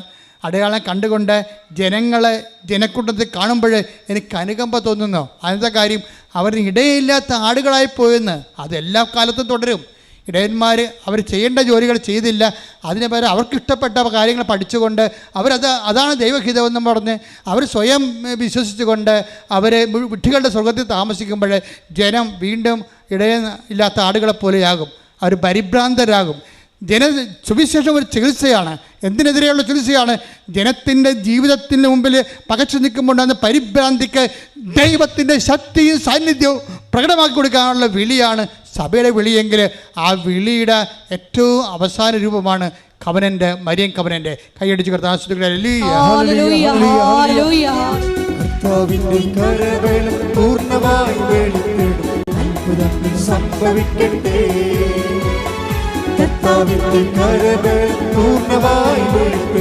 അടയാളങ്ങൾ സംഭവിക്കട്ടെ. കർത്താവിന്റെ കരവേൽ പൂർണ്ണമായി വെളിപ്പെടും, അത്ഭുതങ്ങൾ സംഭവിക്കട്ടെ. പരിശുദ്ധ പരമ ദിവ്യകാരുണ്യത്തിന് ഇത്രയും നേരം പറഞ്ഞതിൻ്റെ ഒരു രത്നച്ചുരുക്കമുണ്ട്. എന്നുവെച്ചാൽ കർത്താവ് ചോദിക്കുന്ന ചോദ്യമുണ്ട്.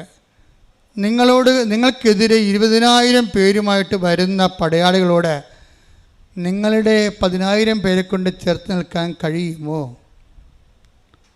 അപ്പം നമ്മുടെ മെറിറ്റിനെ കുറിച്ചാണ് സംസാരിക്കുന്നത്. എങ്ങനെയാണ് നമ്മൾ ഗ്രേസിലേക്ക് അപ്ലോഡ് ചെയ്യേണ്ടതെന്ന് പറയുകയാണ്.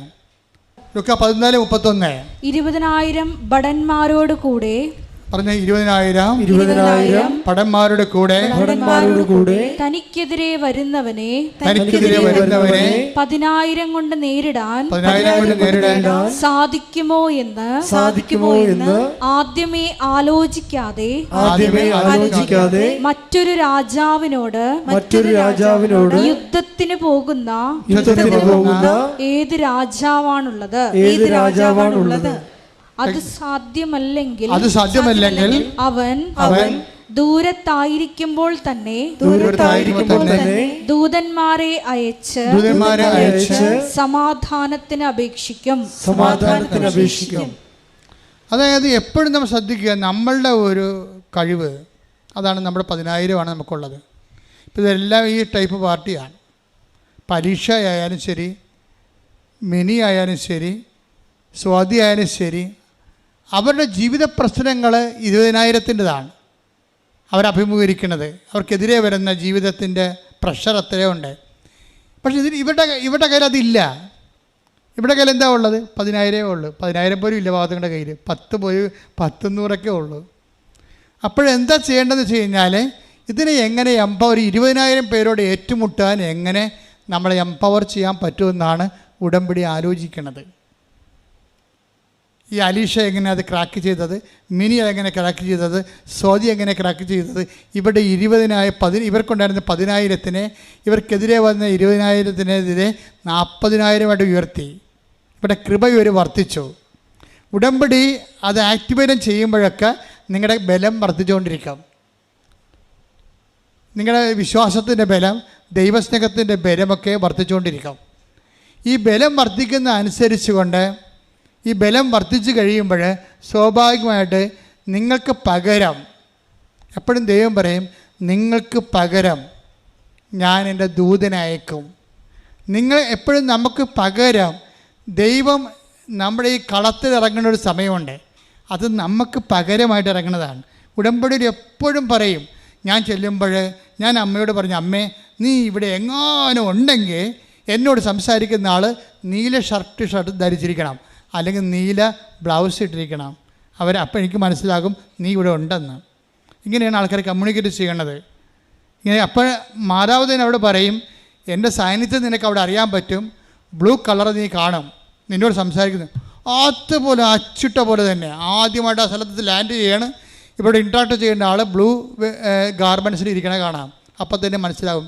ഉടനെ അവൾ ഉപ്പിടും, ഉടനെ അവൾ ഉപ്പിടും, വിശ്വാസപ്രമാണം ചെല്ലും. എന്താ കാര്യം? ഉപ്പെന്ന് പറയുമ്പോൾ എന്താണ്? അത് ലേവ്യയുടെ പുസ്തകത്തിലുള്ളതാണ്. കർത്താവാണ് എൻ്റെ അവകാശമെന്ന്. എനിക്ക് ഇവിടെ അവകാശമില്ല.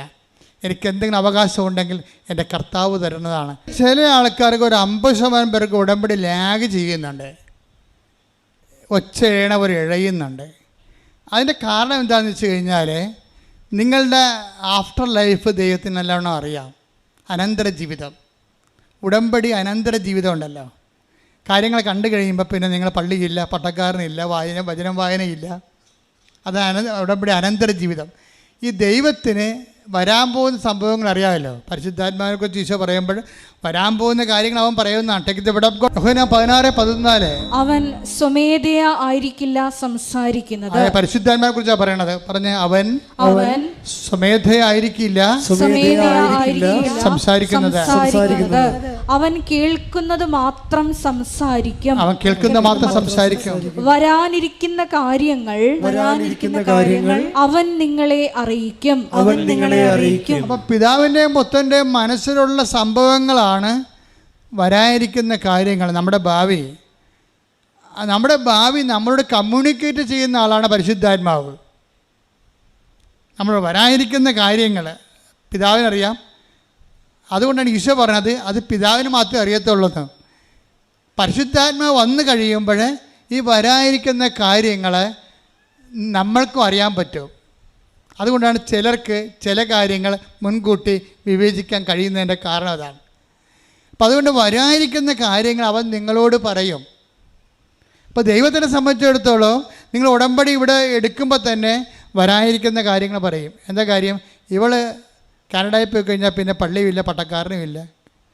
കണ്ട ഏതെങ്കിലും നാട്ടുകാരനെ ഇവിടുന്ന് അവിടെ PR ഉള്ളവനെ അടിച്ചെടുത്ത് കല്യാണം കഴിക്കാൻ പറ്റുമോ എന്നായിരിക്കും ഇവൾ ചിന്തിക്കണത്. തീർന്നില്ല പരിപാടി. അവിടെ വെച്ച് തന്നെ എനിക്ക് എൻ്റെ കാര്യത്തിൽ തീരുമാനമായി. നീ ഇവിടെ ചവിട്ടുമ്പോൾ തന്നെ മാതാവ് പറയും, ഓടരുതമ്മാവ ആളറിയാം. എന്താ പറയണത്? നീ ഉദ്ദേശിക്കുന്നത് എന്താ? നീ ഇവിടെ നേരെ കണ്ട കാനഡയിൽ പോയി എത്തുക, അവിടെ നിന്ന് ശേഷം അവിടെ PR ഉള്ളിടത്ത് കല്യാണം കഴിക്കുക, അവിടെ തന്നെ പ്രസവിക്കുക, അവിടുത്തെ കുഞ്ഞിന് അവിടുത്തെ പൗരത്വം മേടിക്കുക. ഇങ്ങനെയുള്ള അഭ്യാസം മാത്രമേ ഉള്ളൂ.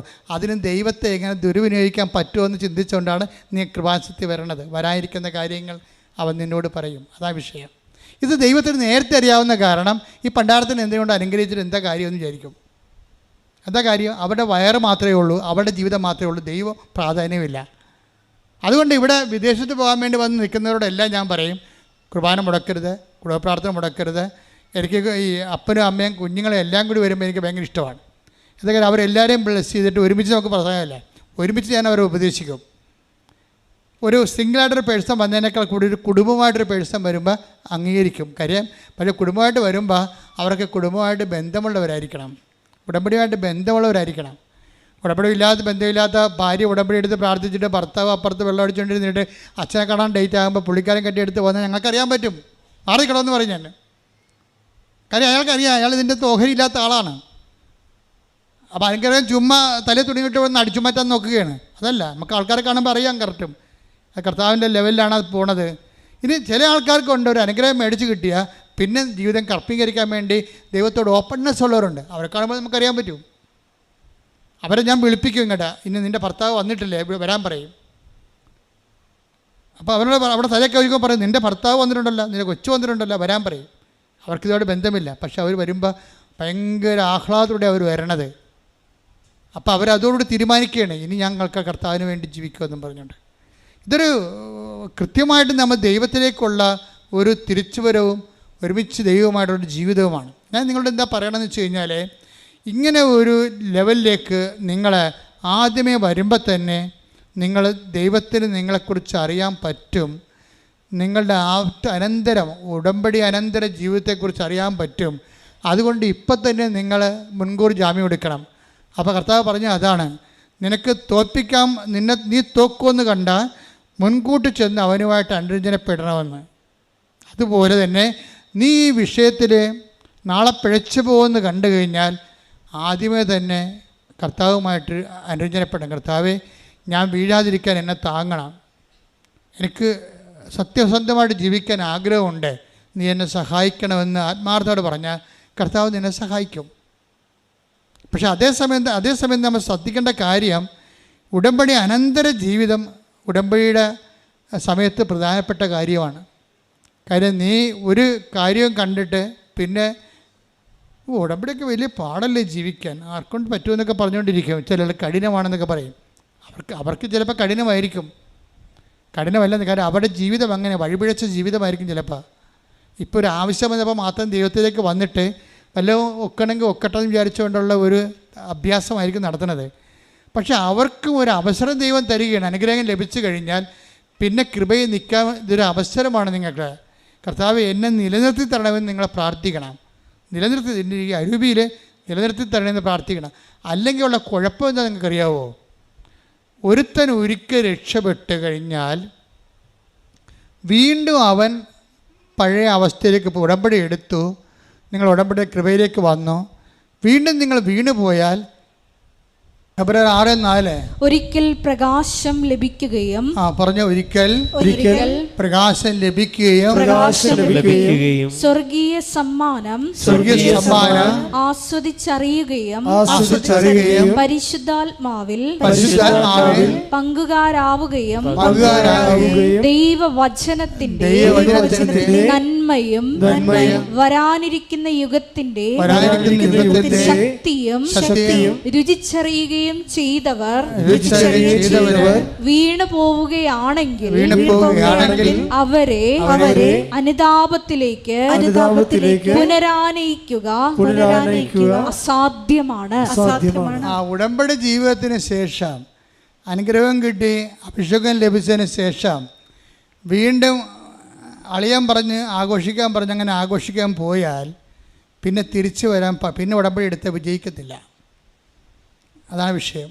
അവനെ പട്ടി എന്നൊക്കെ വിളിക്കണം ദൈവം, പട്ടി പന്നി എന്നൊക്കെ വിളിക്കണം. ഉടമ്പടി എടുത്തതിന് ശേഷം അവൻ വിശുദ്ധി പ്രാപിച്ചു, ദൈവത്തിൻ്റെ കൃപ മനസ്സിലാക്കിയ ശേഷം വീണ്ടും ഏതെങ്കിലും തരത്തിൽ കുരുങ്ങിപ്പോവുകയാണെങ്കിൽ, അവൻ്റെ ജഡികമായ മോഹങ്ങളെ കുരുങ്ങിപ്പോവുകയാണെങ്കിൽ അവന് ദൈവം വിളിക്കുന്നത് പന്നി എന്നാണ്, അല്ലെ പട്ടി എന്നാണ്.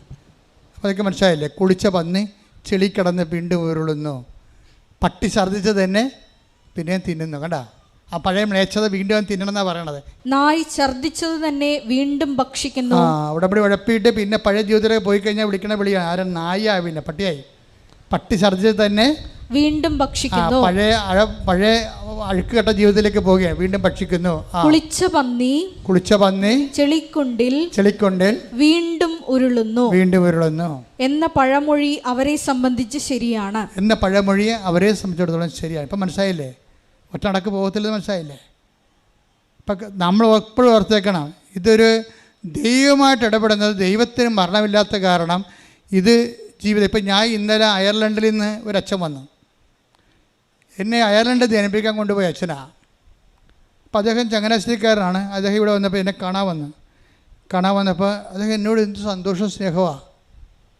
എന്താ പറഞ്ഞാൽ, എൻ്റെ അച്ഛാ, കഴിഞ്ഞ കൊല്ലം അയർലൻഡിൽ നടത്തിയ ഉടമ്പടിയുടെ ആൾക്കാർ, ഉടമ്പടി ധ്യാനമാണ് അവിടെ നടത്തിയത്, അവർ ഇന്നും നമ്മുടെ എല്ലാ പള്ളികളിലും നിറഞ്ഞു നിൽക്കുകയാണ്. അവരെല്ലാവരും ഇന്ന് കുമ്പസാരിക്കുന്നുണ്ട്, എല്ലാവരും ഇന്ന് കുർബാന സ്വീകരിക്കുന്നുണ്ട്, അവരാരൂപി വിട്ടു പോകണില്ലെന്ന്. എന്തൊരു രസമാണ് കേൾക്കാൻ. ഒരു ഫോളോ അപ്പുമില്ല, ആരും അവിടെ ചെല്ലണില്ല. ഉടമ്പടി അതിൽ തന്നെ സെൽഫായിട്ട് തന്നെ നിങ്ങൾ നിലനിർത്തും. കാര്യം ഉടമ്പടിയിൽ അരൂപി അഭിഷേകം കിട്ടിക്കഴിഞ്ഞാൽ വേറെ അരൂപി നിങ്ങളില്ലെങ്കിൽ അതവിടെ തന്നെ വസിക്കും. അതാണ് പ്രശ്നം. പക്ഷേ വേറെ അരൂപി ഉണ്ടെങ്കിൽ, നീ ഒരു സമാധാനം ആശംസിച്ച് കഴിഞ്ഞാൽ, നീ ഒരു സ്നേഹം ആശംസിച്ച് കഴിഞ്ഞാൽ, നീ ഒരു വിശ്വാസം ആശംസിച്ച് കഴിഞ്ഞാൽ, അതിനോട് സഹകരിക്കാനുള്ള അരൂപി അവിടെ ഇല്ലെങ്കിൽ ഇത് റിട്ടേൺ അടിക്കും. അനുഗ്രഹത്തിൻ്റെയൊക്കെ ഒരു പ്രശ്നം അതാണ്. നീ ഏത് ഭവനത്തിൽ ടേക്ക് ദ ബെഡ് അപ്പോൾ 10:12 നിങ്ങൾ ആ ഭവനത്തിൽ പ്രവേശിക്കുമ്പോൾ അതിന് സമാധാനം ആശംസിക്കണം. സമാധാനം പരിശുദ്ധാത്മാവിന്റെ ഫലമാണ് സമാധാനം. ആ ഭവനം അർഹതയുള്ളതാണെങ്കിൽ, പരിശുദ്ധാത്മാവിന് സ്വീകരിക്കാൻ അർഹതയുള്ളതാണെങ്കിൽ നിങ്ങളുടെ സമാധാനം അതിൽ വസിക്കട്ടെ, നിലനിൽക്കും. അർഹതയില്ലാത്ത വേറെ അരൂപി ഉണ്ടല്ലോ, വേറെ അരൂപി. സായിപ്പ് വരുമ്പോ കവാത്ത് മറക്കത്തില്ലേ, നോട്ട് ഇട്ടിപ്പിക്കാം, അല്ലെങ്കിൽ അവിടെ കൊണ്ടുപോകാം ഇവിടെ കൊണ്ടുപോകാം എന്നൊക്കെ പറഞ്ഞു വരുമ്പോൾ, അല്ലെങ്കിൽ വേറെ ഭാര്യ ജീവിച്ചിരിക്കുമ്പോൾ തന്നെ വേറെ ഒരു കുറച്ചുകൂടി ഇങ്ങനെ ഭംഗിയുള്ള പെണ്ണ് കാണുമ്പോൾ ഇവൻ ഇങ്ങനെ ഒലിപ്പിച്ചോണ്ട് നോക്കിക്കഴിഞ്ഞാൽ തന്നെ അരുവി വേറെയാണെന്ന് മനസ്സിലായില്ലേ? അത് ഭർത്താവിന് മാത്രമല്ല, ഭാര്യയ്ക്കും ബാധകമാണ്. നിൻ്റെ ശരീരത്തിന് എതിരായിട്ടുള്ളൊരു പാപം നിൻ്റെ കയ്യിൽ നിന്ന് വന്നാൽ അരുവി ചേഞ്ച് ചെയ്യുന്ന അർത്ഥം. ജഡാരുവിയിലായി നീ പ്രവർത്തിക്കണത്. ഈ ജഡാരുവി വന്നു കഴിഞ്ഞാൽ എന്ത് ചെയ്യും? പിന്നെ അവിടെ എന്ത് ചെയ്യും? റിട്ടേൺ ചെയ്യും, തിരിച്ചു പോരും. പരിശുദ്ധാത്മാവ് തിരിച്ചു പോരും. അതാണ് അതിൻ്റെ അരൂപി അവിടെ ഉണ്ടെങ്കിൽ അതവിടെ നിലനിൽക്കും. അപ്പോൾ ഈ ദൈവകൃപയിൽ നിലനിൽക്കുകയാണെങ്കിൽ നീ ഉടമ്പടി ഐശ്വര്യങ്ങൾ ഇങ്ങനെ തുടർന്നു കൊണ്ടേയിരിക്കും. നീ ദൈവകൃപയിൽ നിന്ന് വ്യതിലിച്ച് വാങ്ങിയ സാധനം തിട്ടടിക്കാം. തിട്ടടിച്ചാൽ എന്ത് ചെയ്യും? പ്രൊട്ടക്ഷൻ പോകും. പക്ഷെ അങ്ങനെ ഈ പ്രൊട്ടക്ഷൻ പോകുന്നതുകൊണ്ട് ഇത് അവസാനിക്കത്തില്ല. വൺസ് ദൈവം ഇറങ്ങിപ്പോന്നു കഴിഞ്ഞാൽ ഉള്ള കുഴപ്പം എന്താ? ദൈവം ഇറങ്ങിപ്പോന്നു കഴിഞ്ഞാൽ, ഒരു ജീവിതത്തിൽ നിന്ന് ദൈവം ഇറങ്ങിപ്പോയാൽ പിന്നെ അതിനേക്കാൾ ദൈവം ഇറങ്ങി, നമുക്കറിയാം ഭർത്താവ് ഇരിക്കേണ്ട സ്ഥലത്ത് ഭർത്താവ് ഇരുന്നില്ലെങ്കിൽ പട്ടി കയറിയിരിക്കുമെന്ന് പറഞ്ഞ പോലെ ദൈവം ഇരിക്കേണ്ട സ്ഥലത്ത് നിന്ന് ദൈവം ഇറങ്ങിപ്പോന്നാൽ പിന്നെ ആര് കയറിയിരിക്കും?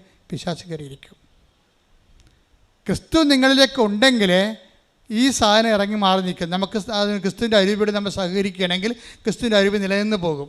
അല്ലെങ്കിൽ നമ്മൾ സഹകരിക്കാതെ പണം കണ്ടപ്പോൾ കുറച്ചുകൂടി പണം ഉണ്ടാക്കാൻ വേണ്ടി ഏതെങ്കിലും വിസ തട്ടിപ്പൊക്കെ നടത്തി ഏജൻസി കളിച്ച് അവൻ്റെ പണം പിടുങ്ങി അവൻ സമ്പത്തിൻ്റെ പിശാചിനെ നീ വലിച്ച് കയറ്റി കഴിഞ്ഞാൽ ടക്ക് നീ സാധനം അടിച്ച് മാറ്റും. അപ്പോൾ അത് അരി മാറും. വളരെ ശ്രദ്ധിച്ച് വേണം. ദൈവത്തെ കൊണ്ട് ജീവിക്കണമെങ്കിൽ ദൈവത്തെ കൊണ്ട് തന്നെ ജീവിക്കണം. പിന്നെ പിശാചിനെ കൊണ്ട് ജീവിക്കാൻ ദൈവത്തെ കൊണ്ട് ജീവിക്കണം. പോരട്ടെ എന്നുള്ള ജഡത്തിൻ്റെ അരൂപികളുണ്ടല്ലോ, അതാണെങ്കിൽ സ്വാഭാവികമായിട്ട് അവൻ്റെ അന്ത്യസ്ഥിതി, ബൈബിൾ പറഞ്ഞതാണ്, അവൻ്റെ അന്ത്യസ്ഥിതി ആദ്യത്തിനേക്കാൾ മോശമായിരിക്കും എന്നാണ്. ഇപ്പം ഈശോ എന്താ പറഞ്ഞിരിക്കുന്നത്? 10:12-43 അശുദ്ധാത്മാവ് ഒരു മനുഷ്യനെ വിട്ടുപോകുമ്പോൾ അത് ആശ്വാസം തേടി വരണ്ട സ്ഥലങ്ങളിലൂടെ അലഞ്ഞു നടക്കുന്നു, എന്നാൽ കണ്ടെത്തുന്നില്ല. അപ്പോൾ അത് പറയുന്നു, ഞാൻ ഇറങ്ങിപ്പോന്ന എന്റെ ഭവനത്തിലേക്ക് തിരിച്ചു ചെല്ലും. പഴയ കക്ഷികളൊക്കെ തിരിച്ചു വരാൻ സാധ്യതയുണ്ടെന്ന് മനസ്സിലായില്ലേ? ഉടമ്പടി കൊണ്ട് നിങ്ങൾ ഉടമ്പടി ജീവിച്ചതിനെ പ്രതിരോധിക്കുന്നില്ലെങ്കിൽ പഴയ കക്ഷികൾ, ഇറങ്ങിപ്പോകുന്ന കക്ഷികളൊക്കെ തിരിച്ചു വരും. എന്തൊക്കെയാണത്? ആദ്യം പറഞ്ഞ കക്ഷികൾ, ജഡത്തിൻ്റെ മോഹങ്ങൾ, ആഭിചാരം, വ്യഭിചാരം, ദുഷ്ടത, പരദൂഷണം, ഈ സാധനമൊക്കെ തിരിച്ചു വരും. ഇതൊക്കെ തിരിച്ചു വന്നിട്ടുണ്ടെങ്കിൽ മനസ്സിലാക്കുക, കർത്താവ് ഇറങ്ങിപ്പോന്നു കഴിഞ്ഞു. കർത്താവ് ഇരുന്ന ചെയർ മാത്രമേ ഉള്ളൂ, ഇപ്പം ചെയറിൽ ഇരിക്കുന്നത് മറ്റേ കക്ഷിയാണെന്ന്. അതാണ് ഉടമ്പടി ലാഗ് ചെയ്യണതിൻ്റെ കാരണം. ഇവിടെ ആധ്യാത്മിക ജീവിതം നിങ്ങൾ വിചാരിക്കുന്ന പോലെ ഈസിയുമാണ്, അതേസമയം തന്നെ കുറച്ച് ശ്രദ്ധ വേണ്ട കാര്യങ്ങളും കൂടിയാണ്. അപ്പം നിങ്ങൾ പ്രാർത്ഥിക്കേണ്ടത് എന്താണ്? അവളുടെ പ്രാർത്ഥന, സ്വാതികൃഷ്ണയുടെ പ്രാർത്ഥന ഏറ്റവും നല്ല പ്രാർത്ഥന. കർത്താവേ, എനിക്ക് കാര്യം നടന്നാലും നടന്നില്ലെങ്കിലും നമ്മൾ തമ്മിലുള്ള ബന്ധം പോകരുത്. എന്തൊരു പ്രാർത്ഥനയാണ്! സ്വർഗം ത്രസിക്കുന്ന പ്രാർത്ഥനയാണ്.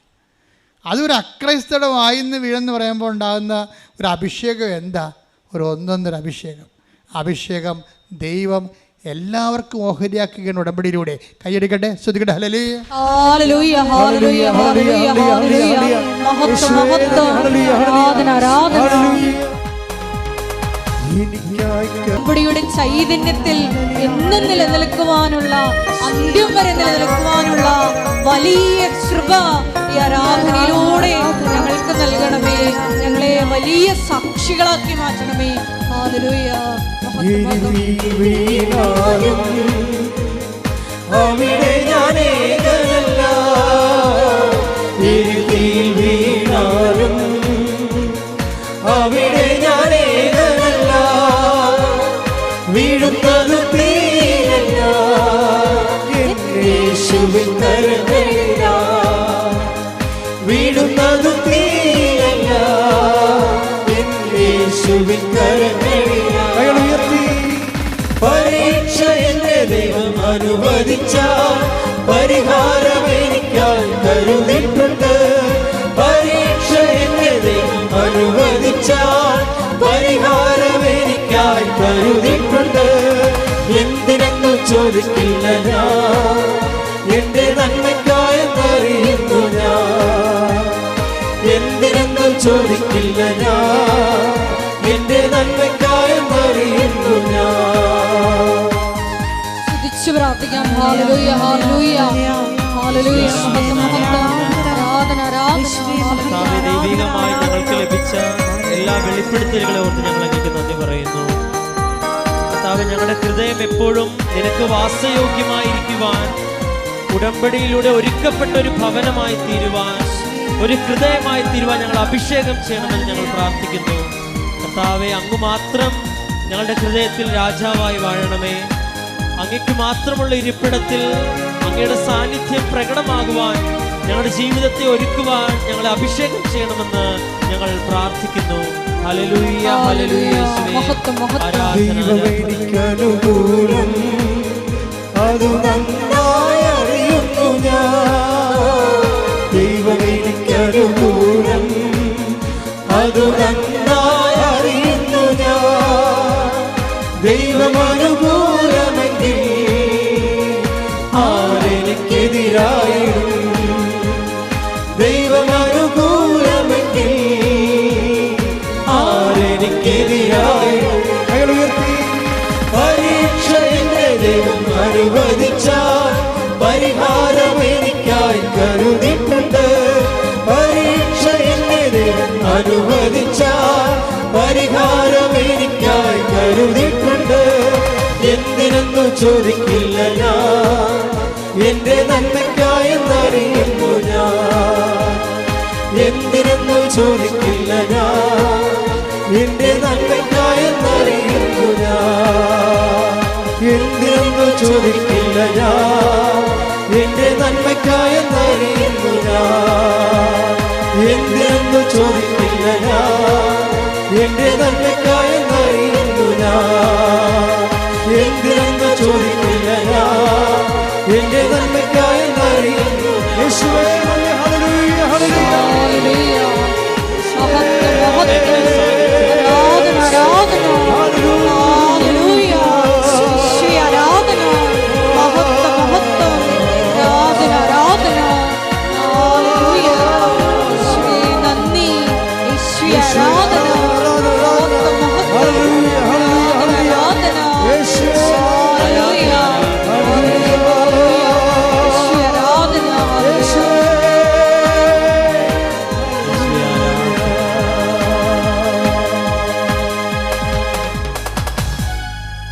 എൻ്റെ മക്കളെ, കൈകൾ നെഞ്ചത്ത്, ഇടത് കൈ നെഞ്ചത്ത്, വലത് കൈ ശിരസ്സിന് വെച്ചുകൊണ്ടാണ് നമ്മൾ പ്രാർത്ഥിക്കുന്നത്. ഓൺലൈനിലുള്ള എൻ്റെ സഹോദരങ്ങൾ ഇതുപോലെ ചെയ്യേണ്ടതാണ്. ഈ പ്രാർത്ഥന ഏത് കാലത്ത് കേട്ടാലും അതുപോലെ ചെയ്യണം. ഉടമ്പടി ധ്യാനം അതിനാധിഷ്ഠിതവും ഉടമ്പടി അടിസ്ഥാനപരമായത് കാരണം ഏത് കാലത്തും വർക്കൗട്ട് ചെയ്യരുത്. നീ അതിൽ വിശ്വാസവും ദൈവസ്നേഹവും അർപ്പിച്ചാൽ മതി. രോഗങ്ങളുടെ മേലും ജീവിത പ്രാരാബ്ധങ്ങളുടെ മേലും സമാശ്വാസം പ്രാപിക്കാനുള്ള പ്രാർത്ഥനയുടെ സമയമാണ്. എല്ലാവരും സ്തുതിക്കട്ടെ, ഇടിമുഴക്കം പോലെ സ്തുതിക്കട്ടെ. കർത്താവേ, നിന്റെ ഉന്നതമായ നാമത്തിന് സ്വന്തം ചെയ്യുന്നു. കർത്താവേ, നിന്റെ വിശുദ്ധ പൗരോഹിത്യത്തെ മഹത്വപ്പെടുത്തണമേ. കർത്താവേ, സഭയിലുള്ള സാന്നിധ്യം പ്രകടമാക്കണം. 38 വർഷം ഞാൻ അർപ്പിച്ച കൃപാനയുടെ യോഗ്യതയാണ്. കൃപാസ്ഥാനത്താറെ ജീവനോടെ പ്രത്യക്ഷപ്പെട്ട പരിശുദ്ധ അമ്മയുടെ മാധ്യസ്ഥത്തിലെ ഈ അൾത്താരയിൽ നടന്നിട്ടുള്ള 10,000 ആരാധനയുടെ ശക്തിയാൽ കർത്താവേ, നിന്റെ ഉന്നതമായ നാമത്തിൽ അടയാളം കാണിക്കണമേ. അങ്ങനെ ഉന്നതമായ കരബലത്താൽ അടയാളം കാണിക്കണമേ. കർത്താവേ, ഓരോ മകൻ്റെ മേലും മകളുടെ മേലും അങ്ങ് തിരുമുറുമാർന്ന വലതുകരം അണിപ്രധാർന്ന അത്ഭുതകരം വെക്കണമേ. അപ്പാ, അങ്ങിപ്പോൾ തന്നെ യേശുക്രിസ്തു നാമത്തിൽ അടയാളം കാണിക്കണമേ. അപ്പാ, അങ്ങിപ്പോൾ തന്നെ യേശുക്രിസ്തു നാമത്തിൽ അത്ഭുതങ്ങൾ വർഷിക്കണമേ. അപ്പാ, എല്ലാ മക്കളും, തളർന്നുപോയ മക്കൾ, വാടിപ്പോയ മക്കൾ, ആറിപ്പോയ മക്കൾ എല്ലാം പരിശുദ്ധാത്മാവിൽ ശക്തിപ്പെടണമെന്ന് പ്രാർത്ഥിക്കുന്നപ്പാ. കർത്താവിൻ്റെ ശക്തി ഇടിമുഴക്കം പോലെ, അടുപ്പിട പോലെ ഓരോ മകൻ്റെ മേലും ഓരോ മകളുടെ മേലും പതിക്കട്ടെ. എല്ലാ ഉച്ചുമുതൽ ഉള്ളംകാൽ വരെ കർത്താവിൻ്റെ രക്തം പടരട്ടെ. ഉച്ചുമുതൽ ഉള്ളംകാൽ വരെ കർത്താവിൻ്റെ രക്തം പടരട്ടെ. എല്ലാ കോശങ്ങളിലും, എല്ലാ പേശികളിലും, എല്ലാ ആന്തരിക അവയവങ്ങളിലും കർത്താവിൻ്റെ രക്തം പടരട്ടെ. വാതരോഗങ്ങൾ, PCOD രോഗങ്ങൾ, ഫിസ്റ്റുല രോഗങ്ങൾ, തൈറോയ്ഡ് രോഗങ്ങൾ, പ്രോസ്റ്റേറ്റ് രോഗങ്ങൾ, ഗർഭാശയ രോഗങ്ങൾ, ആമാശയ രോഗങ്ങൾ, കരരോഗങ്ങൾ, കിഡ്നി രോഗങ്ങൾ, ക്യാൻസർ രോഗങ്ങൾ, എപ്പിലെപ്സി രോഗങ്ങൾ, ഓട്ടിസം രോഗങ്ങൾ യേശു ക്രിസ്തുവിൻ്റെ ഉന്നതമായ നാമത്തിൽ മാറിപ്പോകട്ടെ. ശ്രുതികട്ടെ, ശ്രുതികട്ടെ.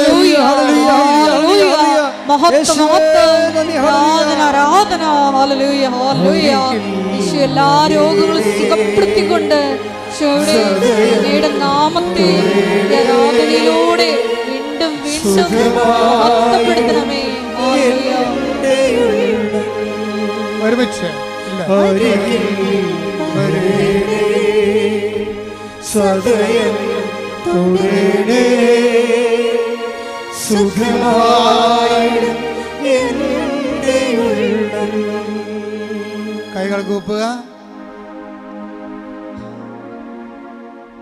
മക്കളില്ലാത്ത ദമ്പതികൾക്ക് വേണ്ടി പ്രാർത്ഥിക്കാൻ പോകുന്ന, ഗർഭിണികളായ മക്കൾക്ക് വേണ്ടി പ്രാർത്ഥിക്കാൻ പോകുന്ന, ഗർഭാശയത്തിൽ തകരാറുള്ള മക്കള്, സിസ്റ്റുള്ള മക്കള്, ഗർഭാശയത്തിൽ ലിക്വിഡ് കൂടുതലായിട്ടുള്ള മക്കള്,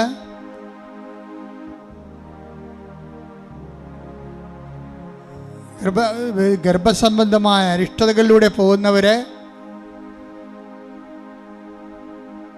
അവരെല്ലാവരെയും പരിശുദ്ധ അമ്മയുടെ മാധ്യസ്ഥത്തിൽ ഈശോ കേൾപ്പിക്കുന്ന സമയമാണ്. വ്യത്യസ്തങ്ങളായ രോഗങ്ങൾക്ക് ചികിത്സയിലിരിക്കുന്നവര്, അവരെല്ലാം പരിശുദ്ധ ഈ ആൾത്താരെ നടന്ന 10,000-കണക്കിന് ഉടമ്പടിയുടെ പിൻബലത്താലാണ് അവർക്ക് വേണ്ടി പ്രാർത്ഥിക്കുന്നത്. അന്യരാജ്യങ്ങളിൽ അകപ്പെട്ടിരിക്കുന്നവര്, വിസ നഷ്ടപ്പെട്ടവര്, കയറിപ്പോരേണ്ടി വരണവര്, കേസിൽ അകപ്പെട്ടിരിക്കുന്നവര്, ജപ്തി നടപടിക്കാര്, സ്ഥലം വിൽക്കാൻ ആഗ്രഹിക്കുന്നവര്, ഭവനരഹിതര്, കുടുംബ കോടതിയിൽ കേസുമായിട്ടിരിക്കുന്നവര്, പിരിഞ്ഞു പോകുന്നവര്, തിരിച്ചു വരാൻ ആഗ്രഹിക്കുന്നവര്, വിവാഹത്തിലുണ്ടാകുന്ന എല്ലാ തടസ്സങ്ങളിലും വിഷമിക്കുന്നവര് എല്ലാവരും സമർപ്പിച്ചുകൊണ്ട് പ്രാർത്ഥിക്കുന്ന സമയമാണ്. കർത്താവേ, നിൻ്റെ തിരുമുറിവാർന്ന, നിൻ്റെ ആണിപ്പെടുതാർന്ന അത്ഭുതകരത്താൽ മക്കളെ സ്പർശിക്കണമേ. കർത്താവെ, കരുണ കാട്ടണമേ. നിൻ്റെ തിരുവിലാലും മുറിവിനെ ഓർത്ത് കരുണ കാട്ടണമേ. നിൻ്റെ മുൾക്കിടത്തിലെ ചോരപ്പാടുകളെ ഓർത്തുകൊണ്ട് കരുണ കാട്ടണമേ. നിൻ്റെ മരക്കുരിശിനെ ഓർത്തുകൊണ്ട് കരുണ കാട്ടണമേ. കർത്താവെ, ഞങ്ങളുടെ യോഗ്യത കൊണ്ട് കർത്താവെ, അങ്ങയുടെ യോഗ്യതയാൽ മാരക രോഗങ്ങൾ, തീരാവേദികൾ, ജീവിത ദുരിതങ്ങൾ യേശു ക്രിസ്തുവിന്റെ നാമത്തിൽ മാറിപ്പോകട്ടെ. എല്ലാ ജീവിത ദുരിതങ്ങളും മാറിപ്പോയിക്കൊണ്ട് ആരാധനയിലൂടെ വീണ്ടും വീണ്ടും മഹത്വപ്പെടുത്തണമേ.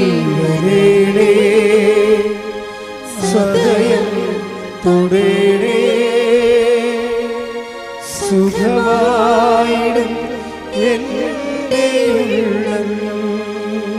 അരികിൽ വരേണേ, സദയം തുടരണേ,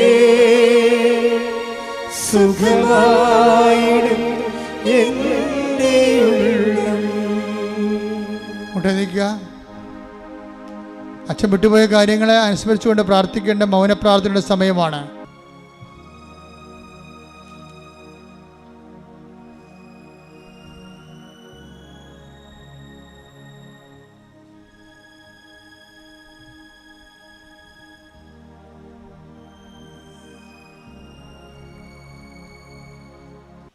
ആശീർവാദം.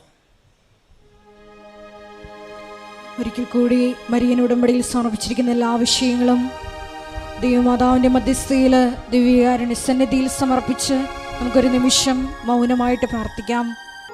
ഈശോയെ, ഞങ്ങൾക്ക് കിട്ടിയ ജീവിത അനുഭവങ്ങൾ ജീവിത സാക്ഷ്യങ്ങൾ മറ്റുള്ളവരുമായി പങ്കുവെച്ചുകൊണ്ട് അന്ത്യം വരെയും വിശ്വസ്തതയിൽ നിലനിൽക്കുവാനുള്ള വലിയ കൃപ ഞങ്ങൾക്ക് നൽകണമേ എന്ന് പ്രാർത്ഥിക്കുന്നു. സാക്ഷ്യ ജീവിതവും പ്രേക്ഷിത പ്രവർത്തനവുമെല്ലാം ഈശോയെ ഞങ്ങളുടെ സമ്പത്ത് പങ്കുവെക്കുന്നതിനേക്കാൾ അപ്പുറം ഞങ്ങൾക്കുള്ള കഴിവുകളും സമയങ്ങളും അത് ആവശ്യമുള്ളവരുമായിട്ട് പങ്കുവയ്ക്കുക എന്നതുകൂടിയാണെന്നുള്ള വലിയ വചന വിചിന്തനത്തിന് ഞങ്ങൾ നന്ദി പറയുന്നു. ഈശോയെ, ഞങ്ങൾക്ക് കിട്ടിയ കൃപകളെല്ലാം ഈശോയെ അത് ദൈവസ്നേഹത്തോടെ നിന്റെ നാമ മഹത്വത്തിനായി മറ്റുള്ളവർക്ക് കൂടി പങ്കുവെച്ചു കൊടുക്കുവാൻ ഈ ആരാധനയിലൂടെ ഞങ്ങളെ അഭിഷേകം ചെയ്യണമേ എന്ന് പ്രാർത്ഥിച്ചുകൊണ്ട് ശിരസ് നമിച്ച് നമുക്ക് ദിവ്യകാരുണ്യനാഥൻ്റെ ആശീർവാദം സ്വീകരിക്കാം.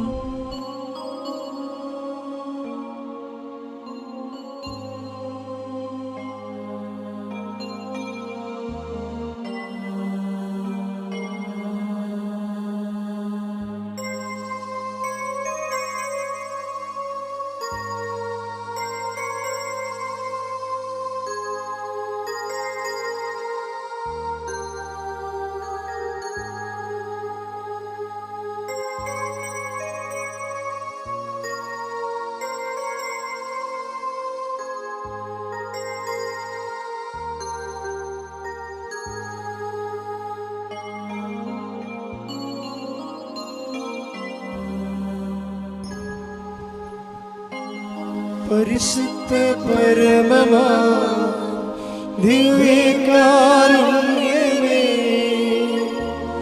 എന്നുമെന്നും അങ്ങേക്കാരാധന. പരിശുദ്ധ പരമമാ ദിവ്യകാരുണ്യമേ, എന്നുമെന്നും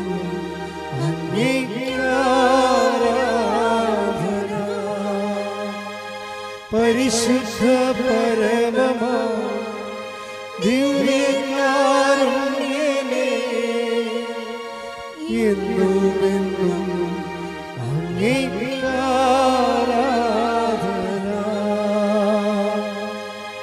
ആവേ ആവേ ആവേ മരിയ, ആവേ ആവേ മരിയ. അറിയിപ്പുകൾ 3 അറിയിപ്പുകളുണ്ട്. ജപമാല റാലി ഒക്ടോബർ 26 രാവിലെ 6 മണിക്ക് ഇവിടുന്ന് ആരംഭിക്കും, അർദ്ധങ്കപ്പള്ളി വരെ. ജപമാല റാലിയിൽ പ്രേക്ഷിത പ്രവർത്തനങ്ങളോ പ്രേക്ഷിതമായിട്ട് സഹായിക്കാനോ താല്പര്യമുള്ളവരെ ഓഫീസുമായി ബന്ധപ്പെടേണ്ടതാണ്. രണ്ടാമത്തെ അറിയിപ്പ്, എല്ലാ ദിവസവും വൈകുന്നേരം രാവിലെയുള്ള കുർബാന 7:30 മണിക്കും വൈകുന്നേരമുള്ള കുർബാന എല്ലാ ദിവസവും 6:30 മണിക്കും ആയിരിക്കും.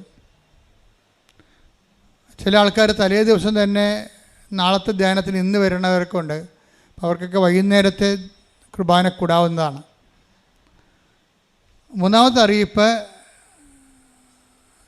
30-ാം തീയതി വെള്ളിയാഴ്ച ഒരു പക്ഷേ അച്ഛൻ ഉണ്ടായിരിക്കുകയില്ല. അതുകൊണ്ട് 30-ാം തീയതി വരാനുള്ള ഉദ്ദേശിക്കുന്നവരെ തീർച്ചയായിട്ടും ഓഫീസിൽ വിളിച്ചിട്ട് അച്ഛനുണ്ടോ എന്ന് ഉറപ്പ് വരുത്തേണ്ടതാണ്. Thank you.